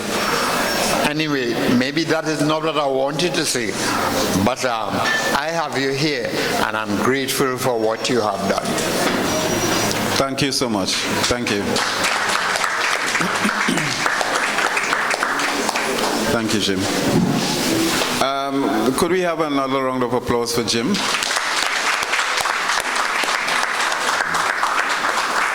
There is much more that we could talk about. We even touched on medication, his evaluation of the quality of healthcare he received, and so on. Nevertheless, I think he's given you enough to question or to ask for further clarification, perhaps on things we haven't touched. Next, we come on to myself. I met Roger recently, having previously saw him on an interview on the TV, and I said I must get on to this young man. And within a short space of time, we linked up, and we were able to establish a relationship where he gave some sort of assurance that he wants to be part of NISA Foundation, and he wants to be able to be in a position where he could help to remove the stigma and discrimination associated with mental disorder, and also to share some of his talents. So, Roger, good afternoon. Good afternoon. How are you feeling today? Well, I don't know. I don't think. I do. I'm just relaxed. Good. I'm just relaxed. Very good. Yeah. Very good.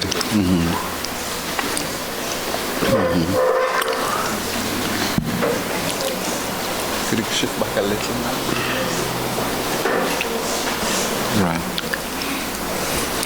Now, anyone have heard of Roger Bootman before? No? Right. So you want to give a little synopsis of who Roger is? Okay, I am an artist, I'm a songwriter, I'm a musician, I'm a pianist. I also taught children. I play for homes. I play at Jenny's on the Boulevard. I play for homes of people of the age. I won the National Song Festival and the Caribbean Song Festival more times than anyone in the Caribbean. And I made people enhance the careers of Marshall Montano when he was young, Sherwin Gardner, Roy and Mitchell, Shuma Andrews, Marilyn Williams, many others, Abby Blackman. The list goes on. I also co-wrote for Calypsonian Crazy, Errol Fabian, Eunice Peters. I co-wrote with Colin Lucas. Quite a few people. Right. Round of applause. But you taught me something just now. You have a definition for bipolar. I didn't know that the promiscuous part of bipolar. I'm bipolar. And I was diagnosed with that illness or disorder way back in '86 at Mount Sinai Hospital in the United States. I had a first nervous breakdown when I was in school. What age? I was around 17. I tend to, being very bright in school, even though I left with 2 passes. But I went on to teach, even though I had 2 passes, a distinction in art and a credit in English language. I always tell my young students who did better than me in art, that is not how much passes you have, but what you make of the passes you get, which is a big difference, because there's a lot of people with a lot of passes who didn't really do anything after school. So coming up from Tranquility, both intermediate, primary, and secondary, I went to Newtown Boys. By the way, I have this CD, Aaron Duncan is on it. You might know young Aaron Duncan. And I form a company called Velvada Limited. And it is about helping people who are differently able or quite capable. I don't like to use the word differently able, but quite capable. It also has Niall Manswell, who is blind. And the name of this CD is Vision of Creation. So I was diagnosed at Mount Sinai Hospital. They put me through a questionnaire. It was first time using computer, and I was pressing a lot of questions, and it came up that I was bipolar. Well, I went through a whole stream of different medications. But before we come to the medication, what sort of signs and symptoms you were displaying, and how did you react to it? Were you fearful? Were you scared? Were you confused? What sort of things were you doing in the height of your bipolar? Anxiety. I will get anxious. If I have something to do, I will get scared, fearful. When you're going to perform. I remember, I don't know how many of you remember Hazelwood Redmond, right? 12 and under. In those days, you don't have playbacks. You have to go and perform. And just before going on, I would get scared, you know. There was only one person I know could play that piano, was Morris Connor, the blind pianist. And I will never forget that the piano stuck on me while I was playing live. And I was 12 years, and that stayed with me right through. Wow. So I would get this fear, anxiety. Then there will be insomnia. I will get problems sleeping, you know, thinking of how many things I have to do. And that's fearful. I will get very talkative. I can be very talkative. And as you said, sometimes, you know, we're not sleeping, others wouldn't sleep. But I must say I have a very corporate family. I had enough things in my life to get me very stressful. You know, when I was younger, my home was burned by fire through another mental person. I lost my mom and dad one after the other, but I coped with that, you know, because even though I looked after them, the saddest part about coping with death is like you get to realize how much you miss the person after a year or two. Yes. It don't happen right away because, you know, they're expecting them to die because of their age. Yes. So I, other than that, I enjoy music with a passion. I like writing songs for people. When I was younger, I would imagine people's face and draw them, sketch them as well. Landscape, I would have exhibitions and so on. Right. But outside that, my life has, and I enjoy football with a passion, you know. I could play very well. I was told, Roger, why you're playing football? Well, go and stick with your music now. So I think that was the best advice I ever got. When I went to Hollywood, I was in Hollywood, California. Michael Jackson's producer, who did I'll Be There, taught me one or two things about competitions and how to win. Right.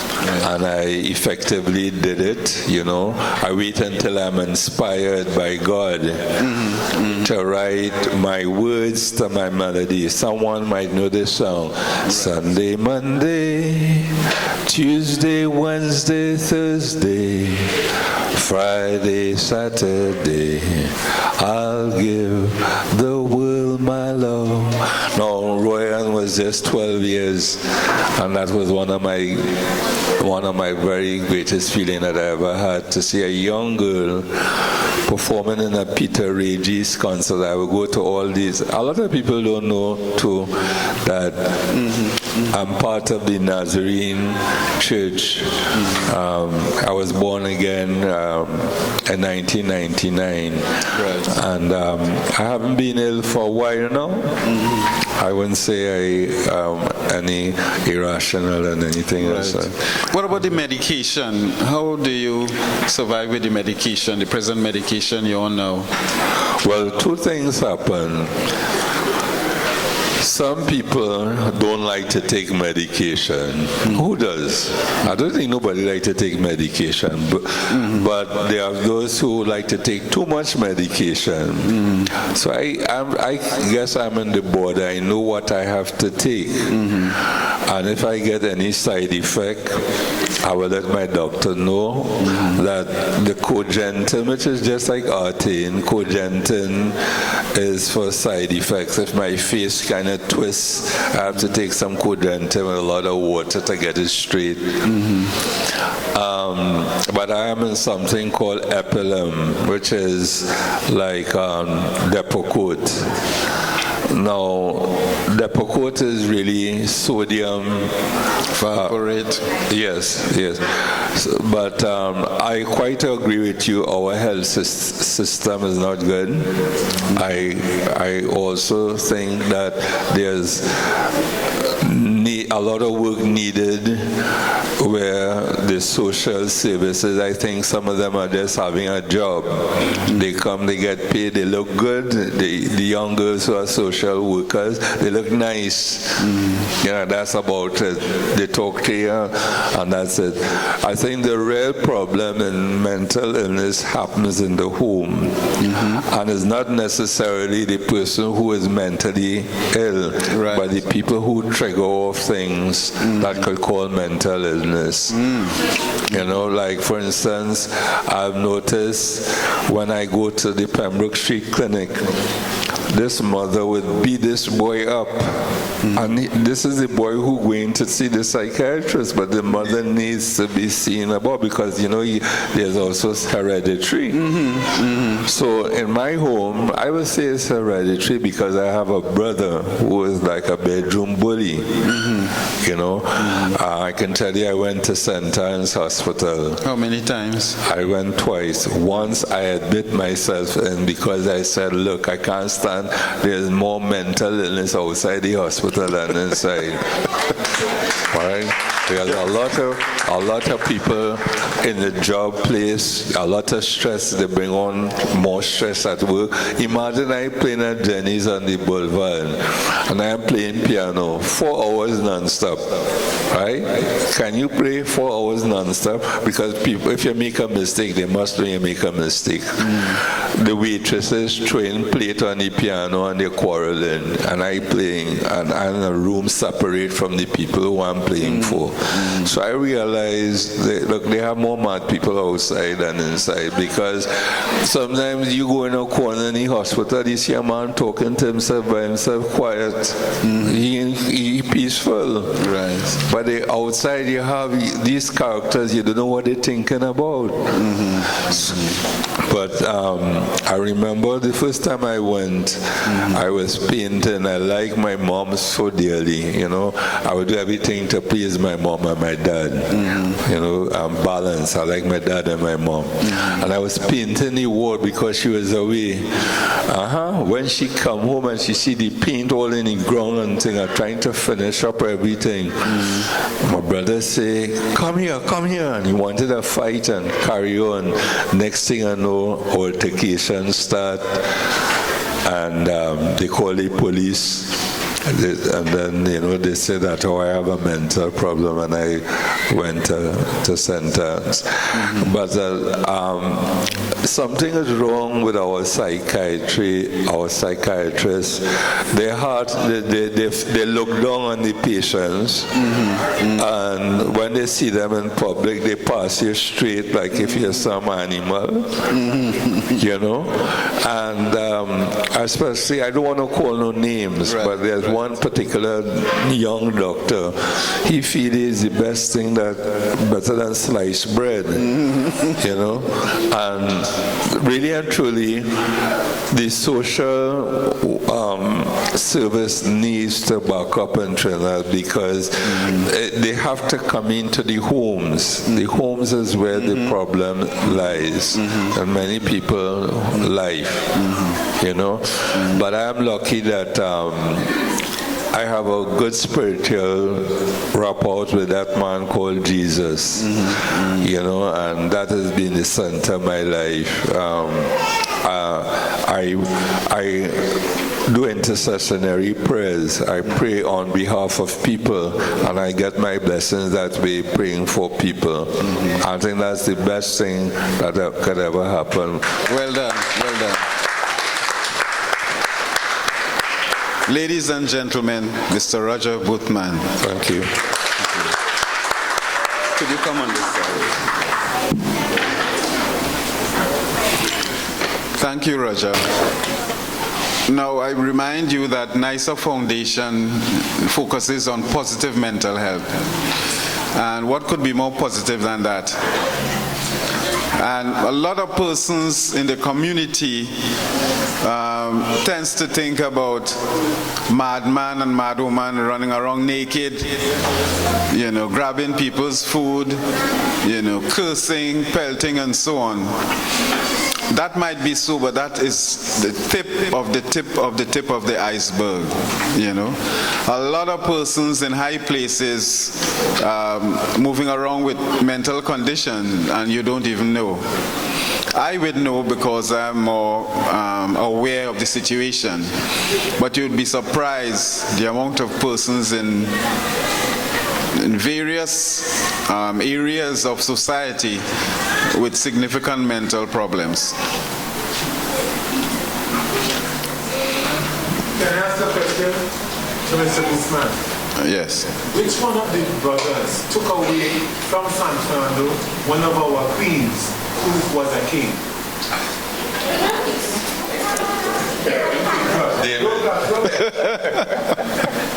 Is that a real question? Yes, that's why he's blushing. All right. It's my elder brother, David, Stephanie King.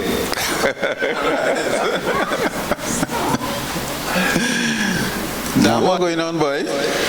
Adi, day by day. Hey, tell these people how you meet me, boy. Well, my name is Damon Nanasa. I come from Mayaro. All the way from Mayaro. Give him a round of applause. I have my lovely family with me around there. My wife, my daughter, my sister, my niece. Give them a round of applause. So nice. Well, my name is Damon Nanasa, and about 18 years ago, I suffered a nervous breakdown. Real bad. But I grew up as a young guy, real tough, real rugged. Grew up doing forest work and garden and stuff like that. So I thought I could fight this off by physical strength. I fight it off. I come and get a relapse about 4 years after. I fight off that. I come and get a next relapse. I fight off that. But the fourth one, say yes, this is it. When I get that relapse, at about a year and a half back, I lie down in my hammock and I got pain inside of my head. Didn't know the sickness creeping up on me. And when the sickness creep up on me, then I get to understand what is depression. I didn't know. I used to pass people on the street and watch them and say he big and strong and healthy and he don't want to do no work. But do think so. Do ever think so for people. Help them. Help them because they're going through a situation that they can't explain to people. They don't know how to explain it. Like how I explain it. Right? And I lie down in that hammock and I get this pain on my head. And my wife was going to church and she said, I said, I can't drive now. Can't drive. And I lie down there and I get to understand that I suffer with depression, major depression. And the depression damaged my nerves, my brain cells. So when I suffer that,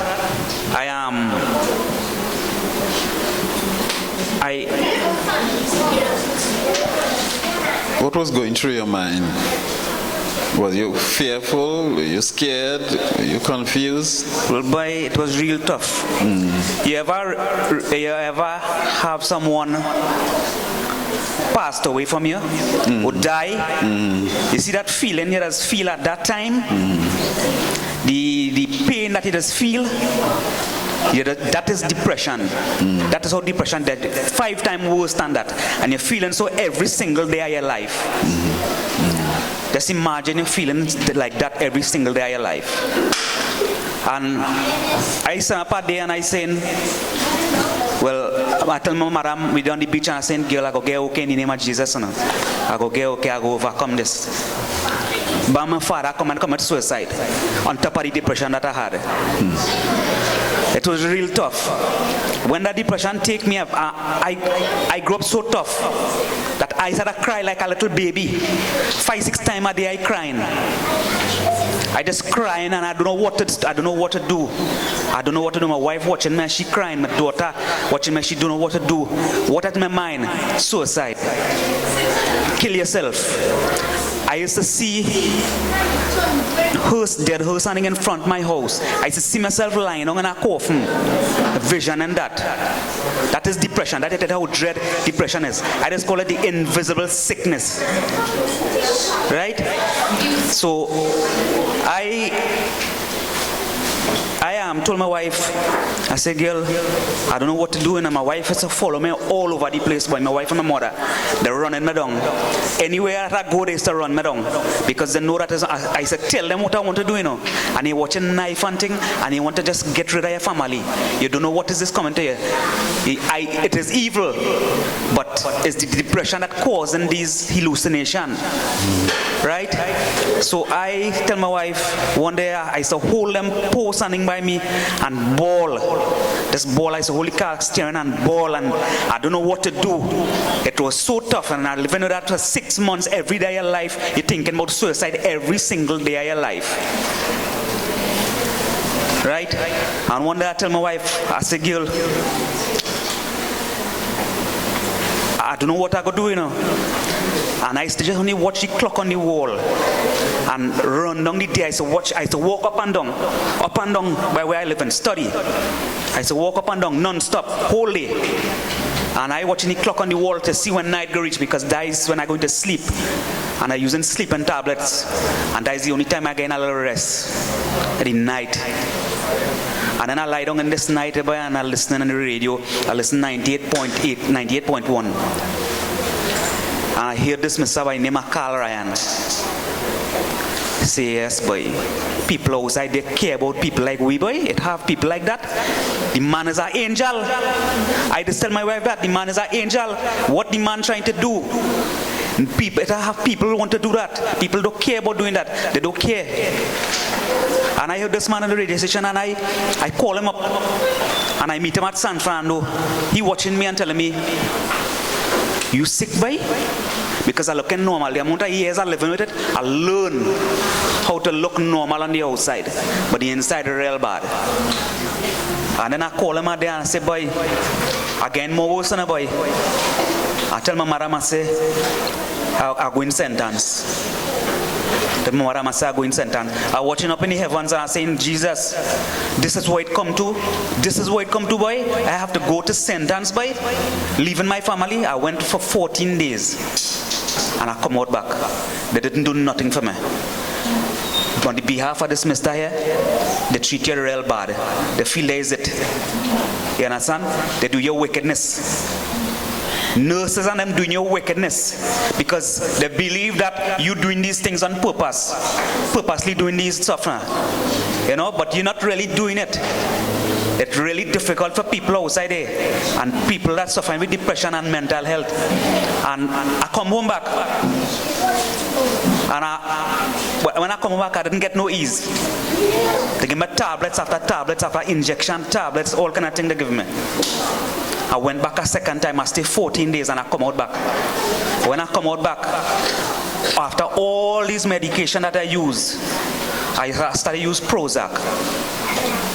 Right now, on the highest dose of Prozac it have 60 milligrams or something. The highest dose of Prozac, you have to use sleeping tablet every single night.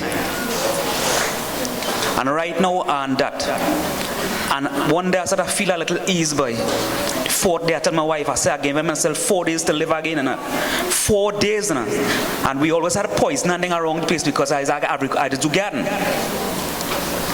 And my wife she take it up and hide it and thing. I say because I don't know what could happen. I don't know where I'm heading. I don't know if I'm going uphill or downhill. Because it look like downhill I'm going. And I'm telling she this stuff.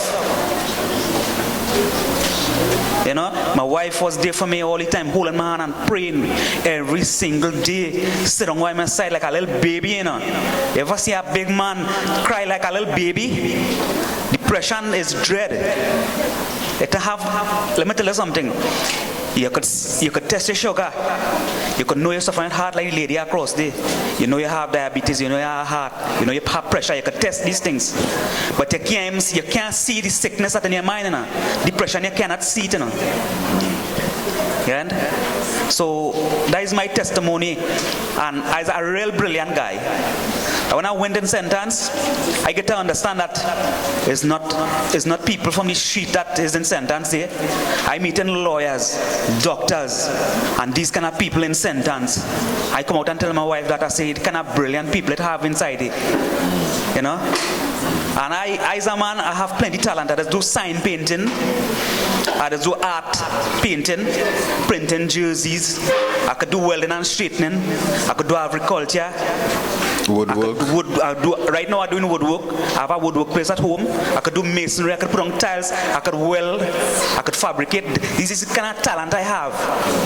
And this sickness, I have no respect for nobody. You understand?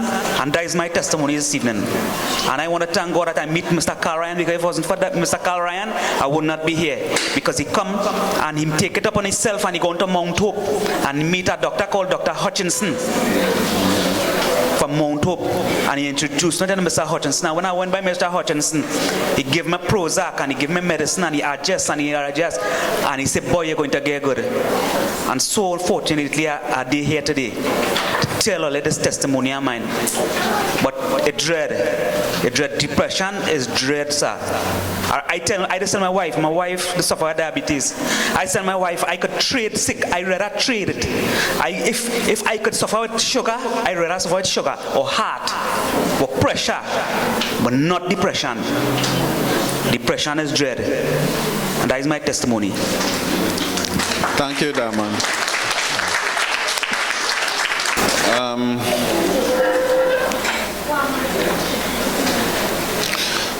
How long you been enjoying a sort of a peaceful or quiet life now? How many days or weeks? Probably about the last month. That is exceptional. Yeah, but the last month, right. I work in county council as a laborer also, and I just get real trouble to get up in the morning time. You just feel like your body constantly you're working right through, but you're doing nothing. You're doing nothing, but your body like it working right through, and you're just tired. You're just tired. You can't get up. The medication and things have you kind of all how. Yeah, it's been difficult. But is it like for a month now, I'm feeling real good at getting up and going to work. You understand? I'm doing what I'm supposed to do. And what about the relationship with you and your employers? Well, I have a foreman. He does look at me and think just how people just think on the street. He big and strong, and he just pressure me and do me all kind of wickedness. But I just pray against my wife. Just say pray against him. You understand? Pray against that, and that wouldn't come against it. He did not want to understand the situation that I am in, because they don't really care. People don't really care. And I have to say this evening that we have to support Mr. Carl Ryan in this journey. We have to support him, because what he started here is something very, very, very important. Not for we alone, for the whole world, for the whole nation, for the whole country. And I didn't pay you to say that, eh? Amen. Ladies and gentlemen, Damon Danasa. Thank you. Not yet. Kathian, you want to come? Kathian. Yes. How are you doing? Hi, okay. All right. This is such a rare situation, because I hardly meet families where the wife is so supportive. I think she needs another round of applause.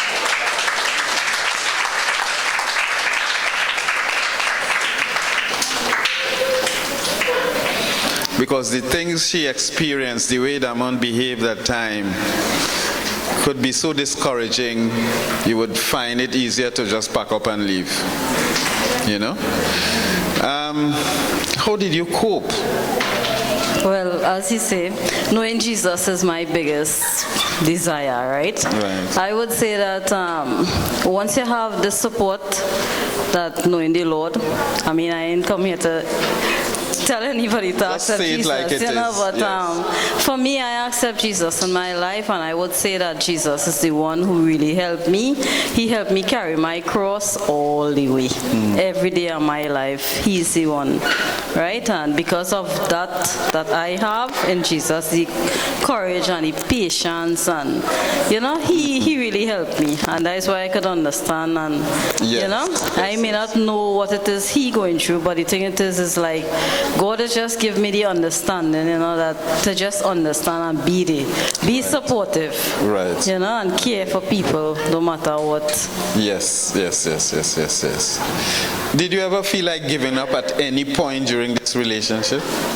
Of course, you're human and you could only take so much. You mean during his depression? Yes. Well, I would say,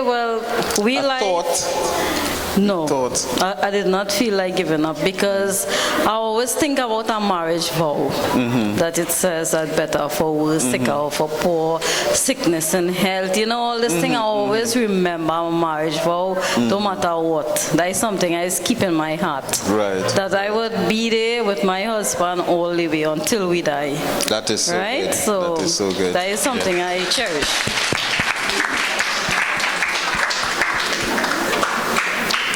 And she's an exceptionally good cook too, eh?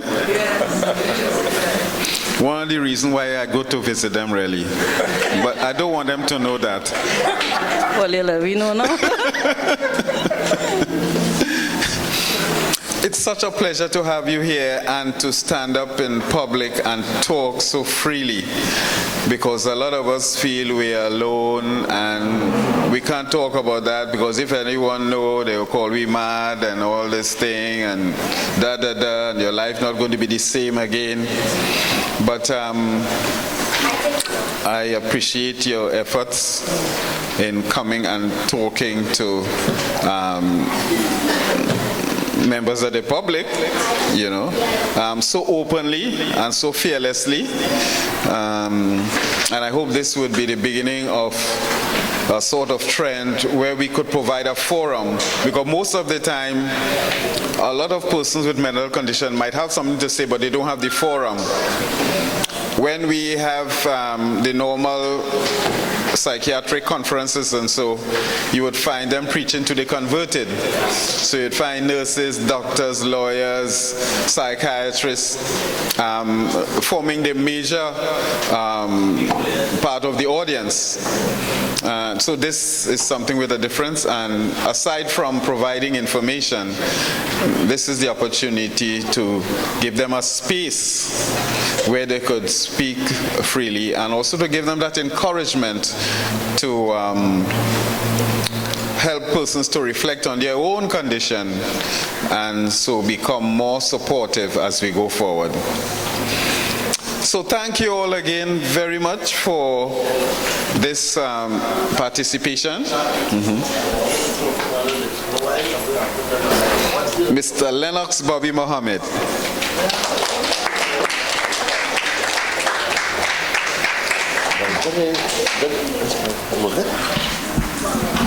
Good day, everybody. What has happened is, well, I don't want to talk about myself and past achievements in music and pan and all that. What I want to talk about is something that happened to me again, that happened way back years when I had a breakdown. When I was in my 20s, now I'm in the 70s, 74, and something has been holding me back. I want to do things like I can't do it. It started happening a while ago because my wife died about 7 months now. All then I was functioning well. But after gradually being alone and being, all by myself, I find that I want to do things like something holding me back now from doing it, and this is where I am. So I want to talk, I want Carl to ask me some questions, because it's something really, I know Jesus is there. I have a lot of belief in him, although, sometimes I just get little glimpses, and then I see another vision too, like a nun will be with me. It's different and so on. I heard Jim say things today that, I didn't know what things that appear, so on, he could write and so on. But I was inspired. I write a lot of songs too, but I write plenty about Jesus, and I write from the Bible, plus popular gospel songs. I tape them and so on, and I have a lot of gospel music. What I want to do is just do things what I could do for Jesus, because I feel anything you could do for Jesus is the best thing you could do, because Jesus died for us on the cross, and he died here for us. I can't explain things too good, but everything like is within me and so on. But I would like Carl to really talk to me. He might be able to ask me questions, but all I know is that I thank God for Jesus, the Holy Spirit. I've been seeing a vision with the nun there, and I can't say much, and I can't explain too good too, but all I can say, I thank God. But Carl, you ask me whatever you think you should ask me. Are you presently on medication? No, not medication. Why? use the mic. I don't know if I should start taking medication again, because I had stopped medication years back because they said you made the injection, Modicate, and the Artin. I took that for a good period. It could be, I can't remember how much years. It was about 4 or 5 years, and then I stopped it.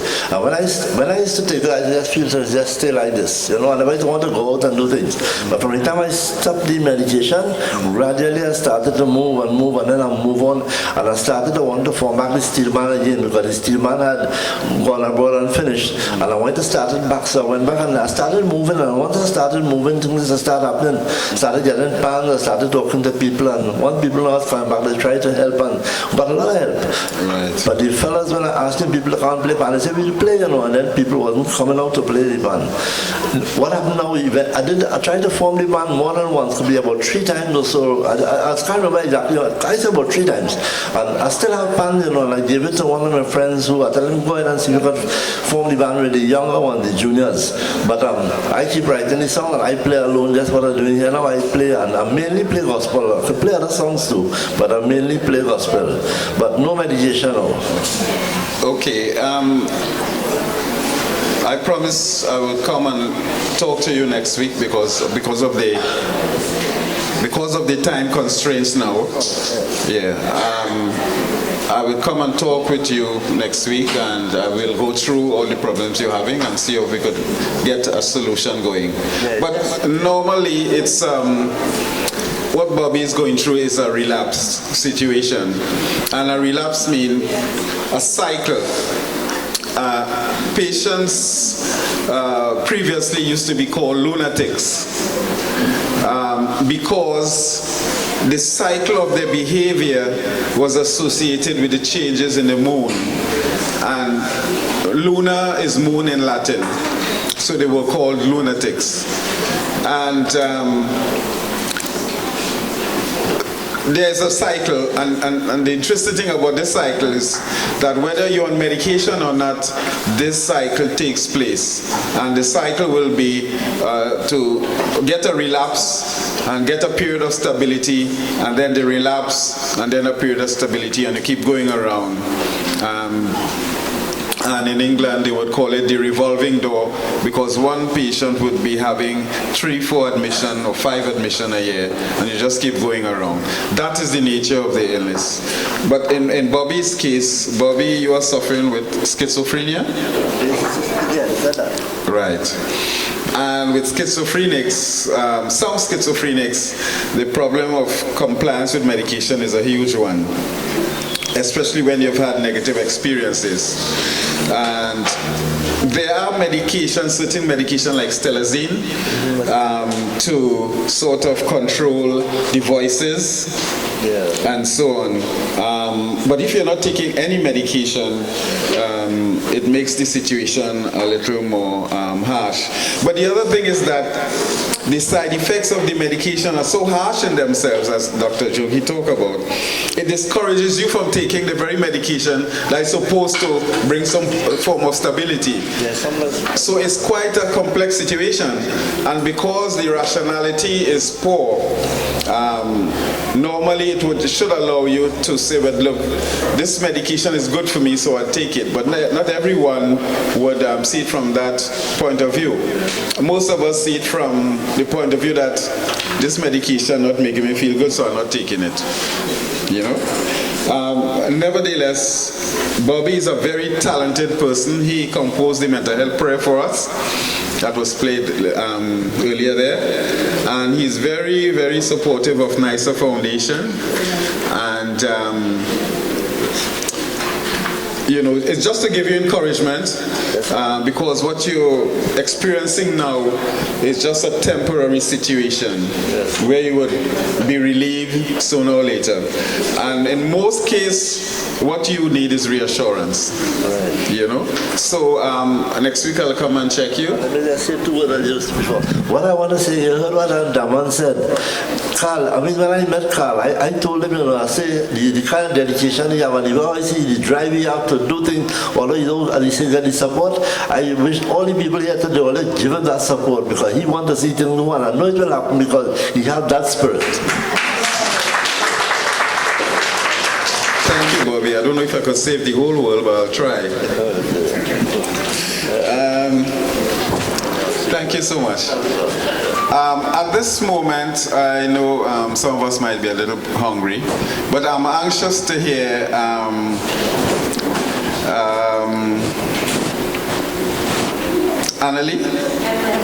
Emily production. So we now call on Emily, who is Damon's daughter, to give us a sample of her work.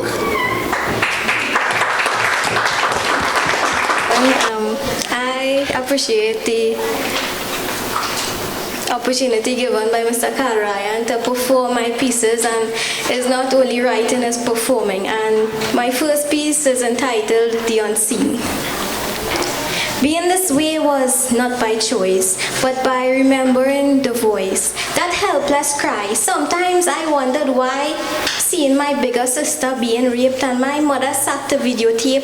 That time when I tried to escape, not knowing that one day my stepfather had me next in line. Took away the virginity that was mine, then it was posted online. And at age 16, I had my first child. I live in a world where nothing is never clear, where the only thing I feel is fear, and at times I just look and stare at the knives, knowing that at any second I could just end my life, because I have nothing to live for. They say that love is an open door, but apparently God shut his on me, and here I am trying to mentally battle society. Here I am facing this harsh reality. Here I am standing empty, releasing my pain that I couldn't explain as I scarred my arms, creating this relief in pain from being doped to incorrectly using a rope, because I've got no hope. Attempted suicide, they called it, as it was a crime I didn't get to commit. I have no intention in seeking any medical attention. People is going to think that I'm mad, and I am going to feel so ashamed and bad. If only society could realize that this is a disease just like any other high blood pressure or even diabetes. If only society could recognize that my sickness cannot be seen, and I am just a helpless teen who is taken the wrong way out of life and thought of 1,000 ways to die, because I had no one to listen to my cry, and now I'm writing to say goodbye.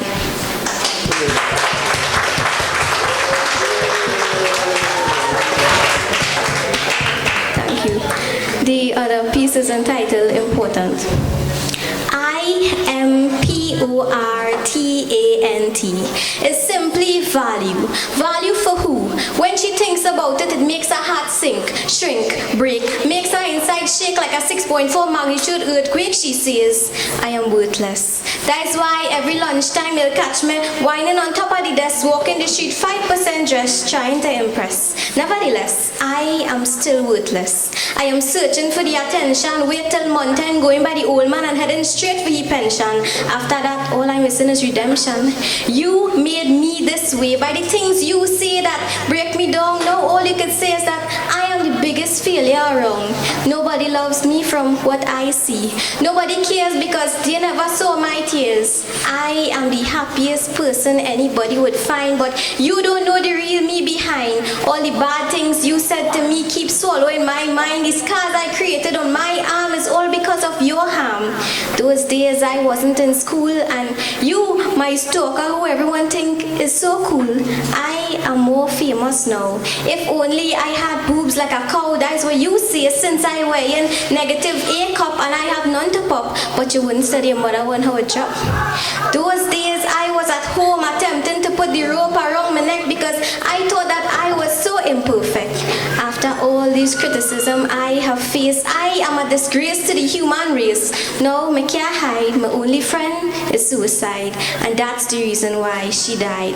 Today, you are of great significance and is worth existence. Don't let anybody's negative words swallow your mind. You are one of a kind. You are important. Thank you.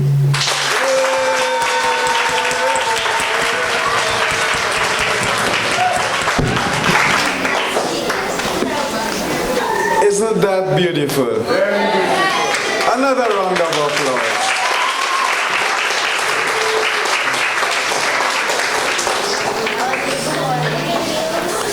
I really want to sincerely thank all the presenters, because you all are presenters, and to thank the audience for such wonderful and encouraging response.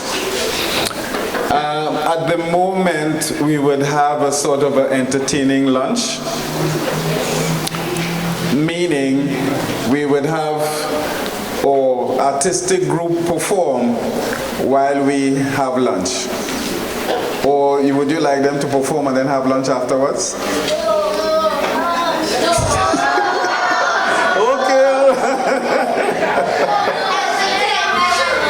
They are anxious to perform. Okay, give them a round of applause.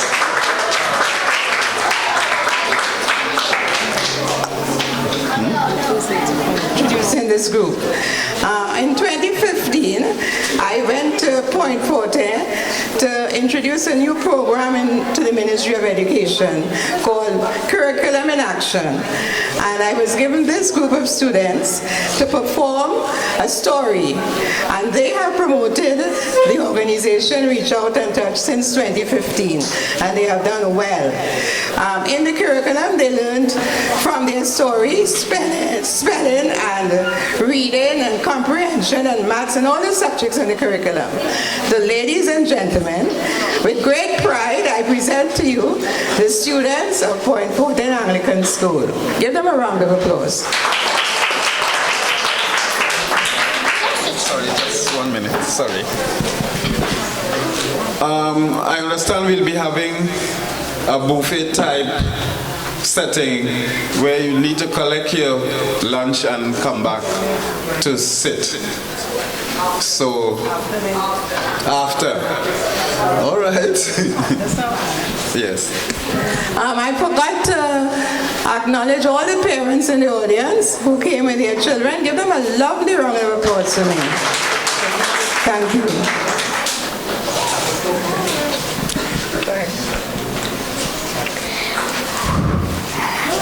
That year, Tantimo was in St. James.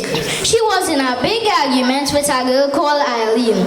Now, when you hear Tanti discussing politics, everybody else have to hush them out, because Tantimo quick to get vexed.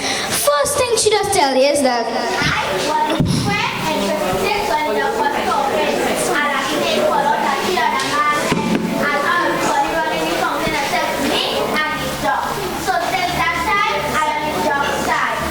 Eileen tells she, well, who tells she said that? Is right the fight Nelly style. Tantimo put on she basket. She roll up she dress sleeve and she square off. And ever see a crowd get her so fast. You know how Trinidad crowd like farine? Just one drop of water and the whole thing swell up.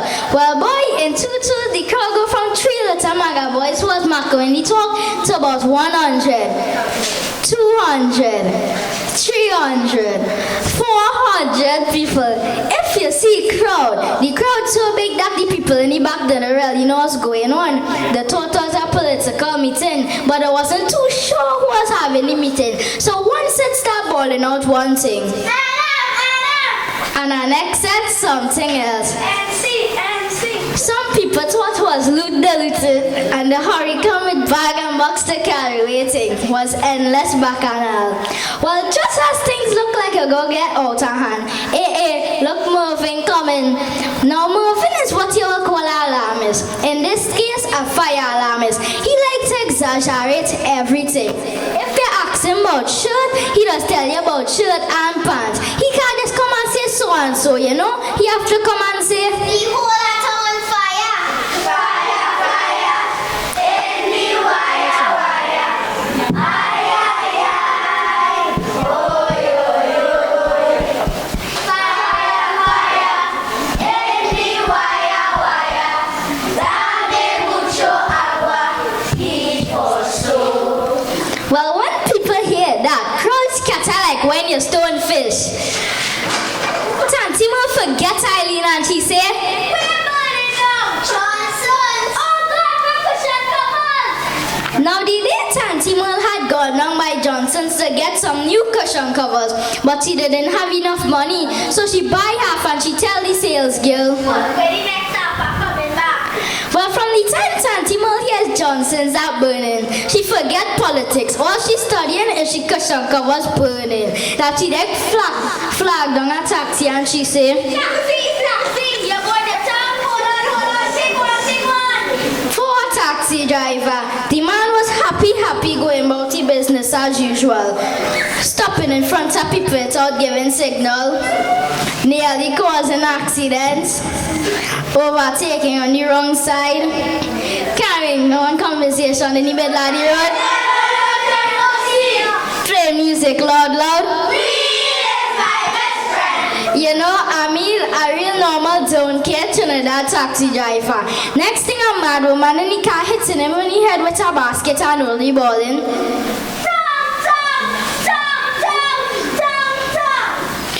Well, from the time Tantimo reached town, fire was in full swing. If you see people, police and fire brigade was like Carnival Tuesday. People running up close to the fire. Next thing you know, wind change and the smoke in the tail. And it's the seriousness down the road. 1 minute, people chasing fire. The next minute, fire chasing them. Officers, meantime, pulling out hose like spaghetti. And the water it vexed. It don't want to come out the hose mouth. All this time, the fire laughing and playing hopscotch on people's roof. Well, from the time Tantimo reached town, she flagged the taxi and she head straight for Johnson's. Now you could hardly see Johnson, foot hit a fire and smoke. Plus the police put up one set of barricade to stop the people from coming too close to the fire. Well, Tantimo jumped over the first barricade. She squeezed to the second barricade and she knocked down the third barricade. And she head straight for the fire chief and she said, all this time the fireman writing down everything except Johnson's. You know how in Trinidad they don't out fire, they just contain it. They just wet everything except what burning. They just say everything, they just wet everything except what burning, especially in the downtown area. Well, Tantimo didn't business with her. All she studying was she cushion covers burning inside her Johnson's. That she said. Well, that fireman so surprised to see Tantimo with her bag basket and parasol in the middle of the smoke that they stand up with their mouth open. Next thing you know, Tantimo dropped the bag basket and parasol and snatched the fire hose. Well, you know how the fire hose powerful, it has taken about 3 months to hold one. Next thing you know, it's Tantimo and the fire hose on the ground and water all over the place. If you see people run for cover, a man even run inside the fire. He was a fella the cold never made. He feared water too bad. Stop laughing. Come. What is your name? Never been. No, your real name. John Smith. He's supposed to stand here. That's why he was on the street looking like this. Every October, they celebrate Mental Health Day, and this year, John Smith off the street. Look to us, give him a jersey.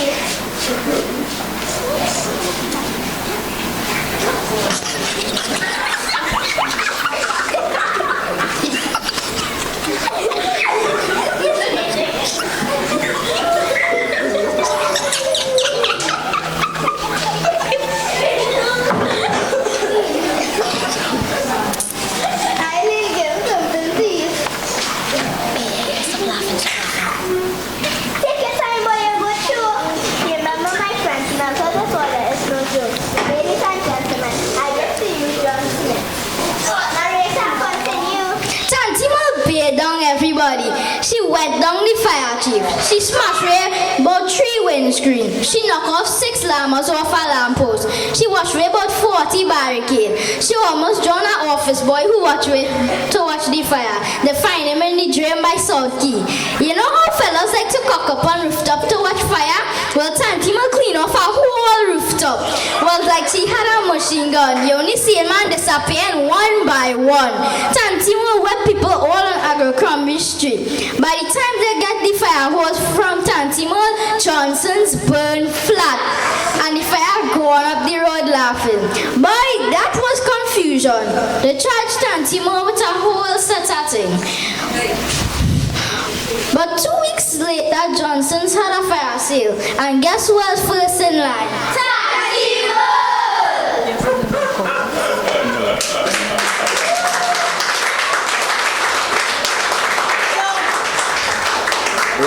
applause, round of applause. Keep it coming, keep it coming. Okay, you all just stay there a minute. Just stay there in your group.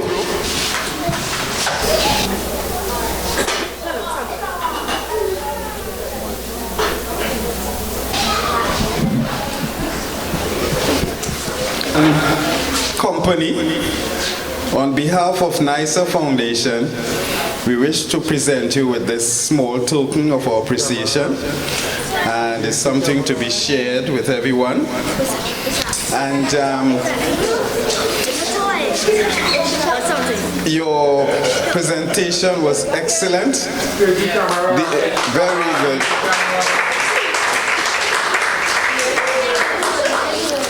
And I also want to congratulate your parents for supporting you. Sorry.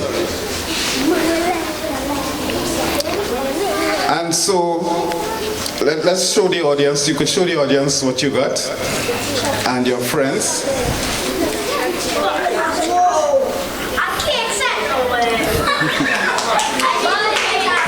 And remember, it's supposed to be shared with everyone because you're a team and you're a group, okay? Okay, listening. Now, there's a group of children who find it very difficult to settle down in school, very difficult to cope with the normal trends of academic study. But they were placed in a different setting, like the arts, and you find that they excel. So there's also the notion of different ways of learning. And I think the arts should be encouraged in school so as to help kids who can't focus on the academic studies to at least achieve their potential via the arts. Once again, thank you all very much, and be on your best behavior. Of Point Fortin and the canteen, I give to you Carl Ryan. Oh my gosh!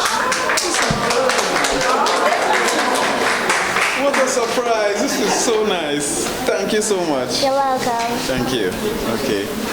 Ladies and gentlemen, Point Fortin. Okay. You want to? Go ahead. Yeah. Hi, good afternoon, everyone. I am Carmelita Semper. I am the parent of the narrator. Today I just want to say thank you.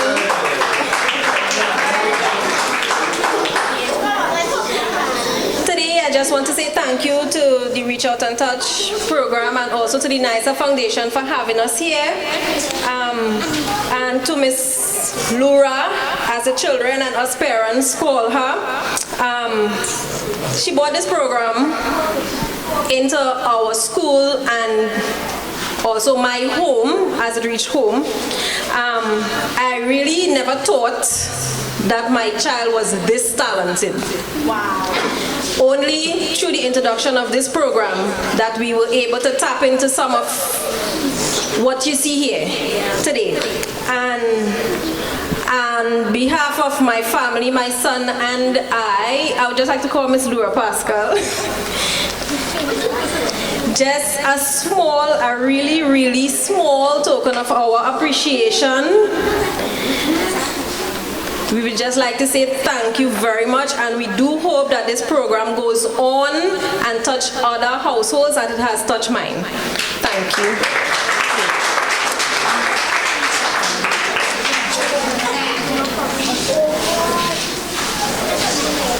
Please. Good afternoon, everyone. I am Mrs. April Ruben Sidney. I'm a parent of one of the students of this class. My child name is Abigail Sidney.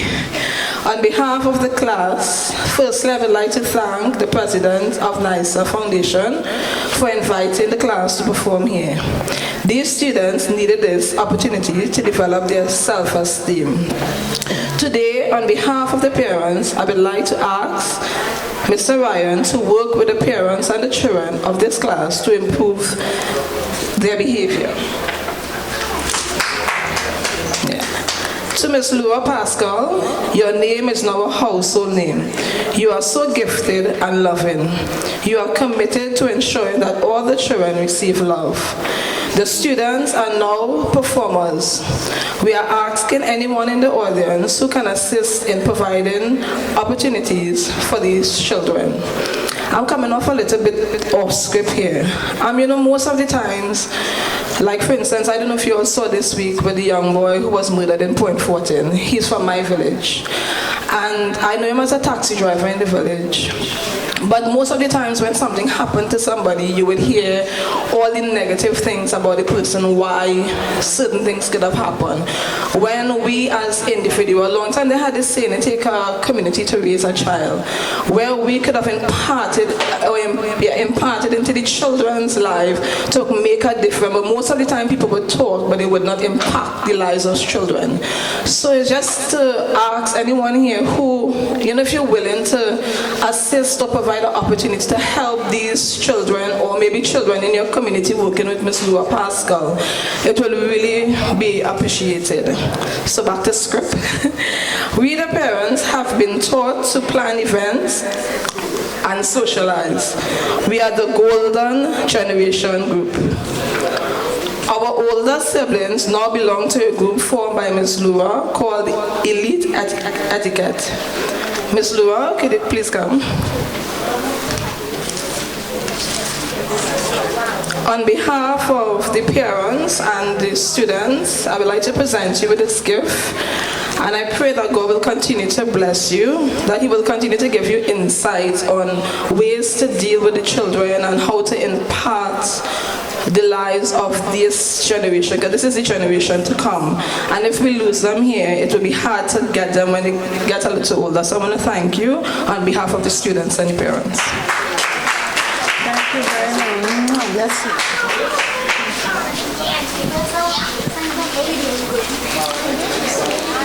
Primary, and I just want to give my commitment that once I'm invited, I would work steadily with you guys to ensure that you receive your great potential. Thank you so much. You all want to go? No, not yet. You all want to go home? You want to stay a little bit? This seminar has been taped, if you notice. And this is going to be on YouTube in no time flat. Does anyone have any, what you call it, against they're being published? Yeah. Do we have your permission to place this seminar event on YouTube? Yes?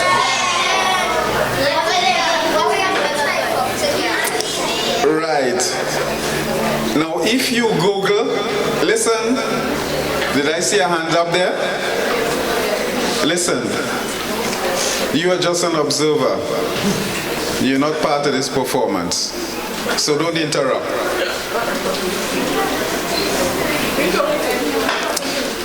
A guy harassing me in the back there. Now, if you Google YouTube, anyone want to write that down? YouTube Hollis Clifton. You would be able to view the whole events. YouTube Hollis Clifton. Hollis with 2 L's.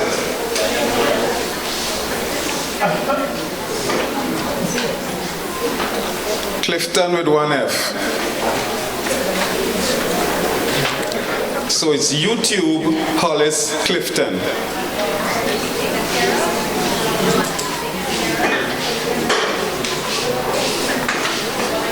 Okay, we got that? Right. I know you're eating and drinking, but because there is no regimented formality here, you're free to ask questions now to any one of the special invited guests or to the panel. Joanna wanted to say something. Sorry. played with her. This is the first time for them. She's a regular. Yeah.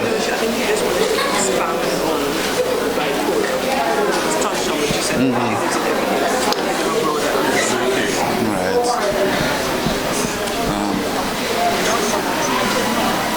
5 minutes.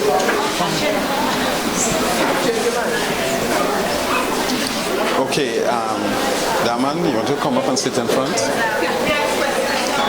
Yes, we invite questions now. Come down. You could ask any question to the panel. Good afternoon, ladies and gentlemen. I first must compliment Mr. Ryan for the idea of having testimonies to educate us. I must compliment Mr. Madhu's wife and also Joanne for the song that she rendered. But I want to ask Mr. Roger, you have been so active. I was writing when you were speaking, and you spoke for about 8 minutes about the activity that you do.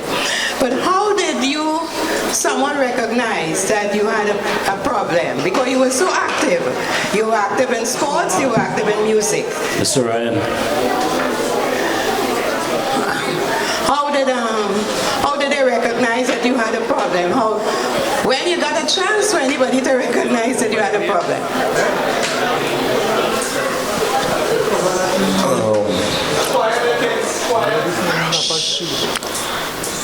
It was while I was on holiday, I realized my behavioral pattern just went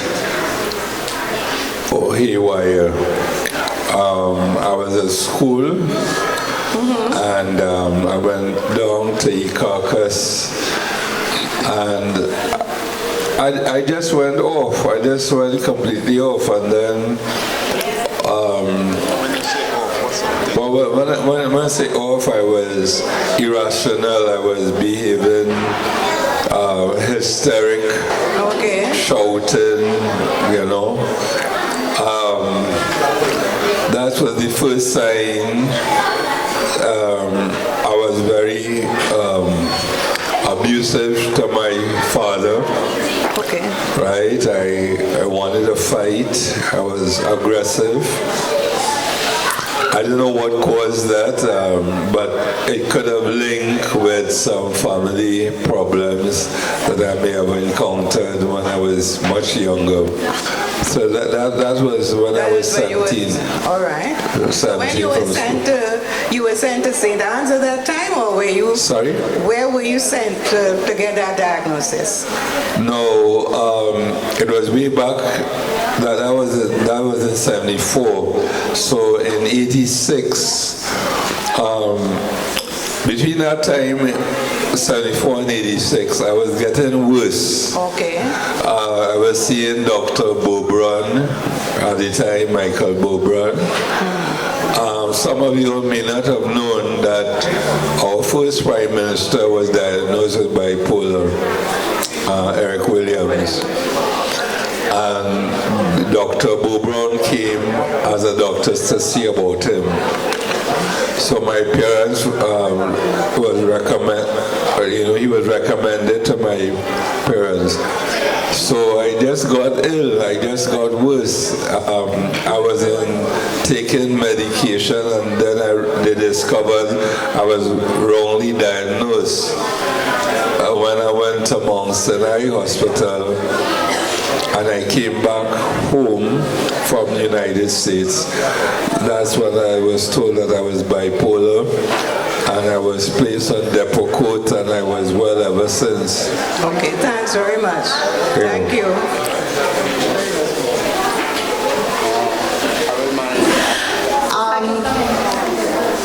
Well, actually I was invited by Dr. Carl Ryan through an email. However, I had declined because I'm a BEd student in education at Reutech. However, yesterday I suffered an anxiety attack where I became very, very upset, and and I could not breathe. I felt like, everything was wrong, and I couldn't understand. And actually, I just came back from the doctor stating that it was indeed an anxiety attack, because I am just like the three of you all put together. I have a preschool, and I work with children who are differently abled in the sense of not a physical impairment, but where people find that children who are not 100% academically inclined don't fit in. I deal, and this is 25 years I am dealing with early childhood. I met the lady from the NICER Foundation on the promenade, and I spoke to her. And the reason is that what was said today, I now understand who I am and why I am here today. Because there is nothing in Trinidad and Tobago to actually assist children who are different or may have some sort of mental depression or mental disorder or whatever it may be, once it's not academic. And I think that we all need to come together to actually find a solution in the sense that people who are differently able to come together and do something, because there's so many talent, there is so many things that children could do besides academic, and we as teachers and as students and as human beings only focus on one aspect of education, which is academic. Aaron Duncan sang with my children. Aaron was only 3 years when my children, they pick us up City Gates, when he and pointed we to you, used to go you and would they give practice your in the vision. car. I will They go introduce and they myself sing, and NICER Aaron Foundation. Duncan would be practicing, and I would tell his mother, Lydia, Aaron is ready to sing. And she would... Good afternoon, all.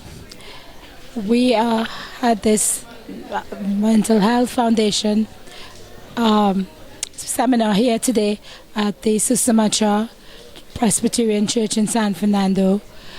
I am Dr. Nirmala Jogi, Doctor of Natural Medicine.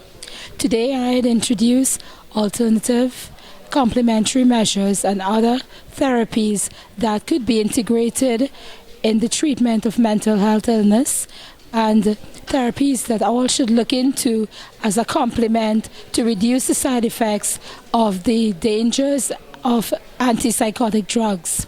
There were many issues I talked about, but that's just to touch on a few. ADD with children, ADHD with children and adults. Then we had postpartum depression. We have issues with Alzheimer's, and those topics were all spoken about today. So these are their alternative measures to look into to help negate the side effects of the dangers of antipsychotic drugs. Thank you for listening, and we hope that all would take these measures, look into it for the better wellness and health care for all. Thank you. Good afternoon, everyone. I am Carl Ryan, mental health consultant and president of NICER Foundation. NICER Foundation was established in 2012 to assist in promoting positive mental health in Trinidad and Tobago. As it stands, we receive no funding from any agency, and we fund ourselves to carry out our various projects throughout the year. Throughout the year, we tend to focus on individual intervention. When we invited to persons' homes, we educate them, provide psychiatric counseling, talk therapy, advising them on their condition, and making recommendations when necessary in terms of seeking appropriate psychiatric care and so on. What we found, or what I found, was that there's not only the issue of psychiatric intervention, there's also the issue of poverty and nutritional situations. And so at various times throughout the year, I'm forced to purchase food hampers for some of the persons that I meet and counsel with from time to time.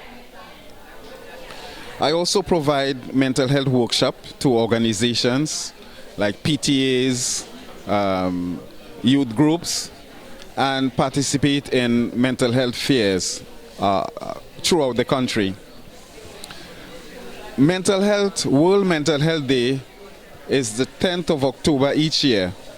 And so around that time, we tend to host a week of mental health activities. This year, it was in San Fernando at the Harris Promenade, where we had a fixed schedule.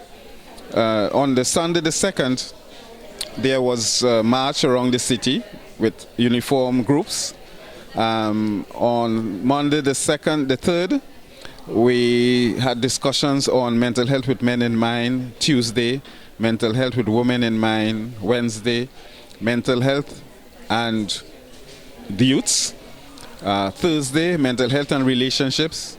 Friday, mental health and the family. And on Saturday today, our final day, is our mental health, our 4th annual mental health seminar. And I must say I'm very pleased because of the associated stigma attached. Previously, we had problems in drawing a sufficiently large enough audience. But today, perhaps it's through more, I suppose, support from the media and so on. We've had a reasonable success in terms of the large turnout. It's the first time, so I'm very, very pleased. This seminar was one with a difference, where we provided a platform for persons with mental disorders to express themselves, and that is talking about their conditions and inviting questions from the audience. So we're very pleased, everyone's very happy and informed about what took place here today, and we are hoping that this would be a start of a new sort of era into mental health promotion, and not just mental health promotion, but positive mental health promotion, because there are lots of negativities attached to mental disorders, and we are trying to eradicate that. So I want to thank the public, those who turn out, the sponsors who helped us through this week, and all the volunteers and other supporters. So on behalf of NICER Foundation, we wish to thank you sincerely. We need volunteers, we need supporters, we need persons to join our organization. We need some funding agency to allow us to do more. One of the things I would like to get into is research, and research is cost. We cannot speculate any longer about mental condition because it's so serious. We need empirical evidence, and without research evidence, we cannot say exactly what's going on in Trinidad. So I hope that whoever is listening and willing to sponsor us or donate any facilities to us, it will be a pleasure to receive. Thank you very much, and may God bless you all.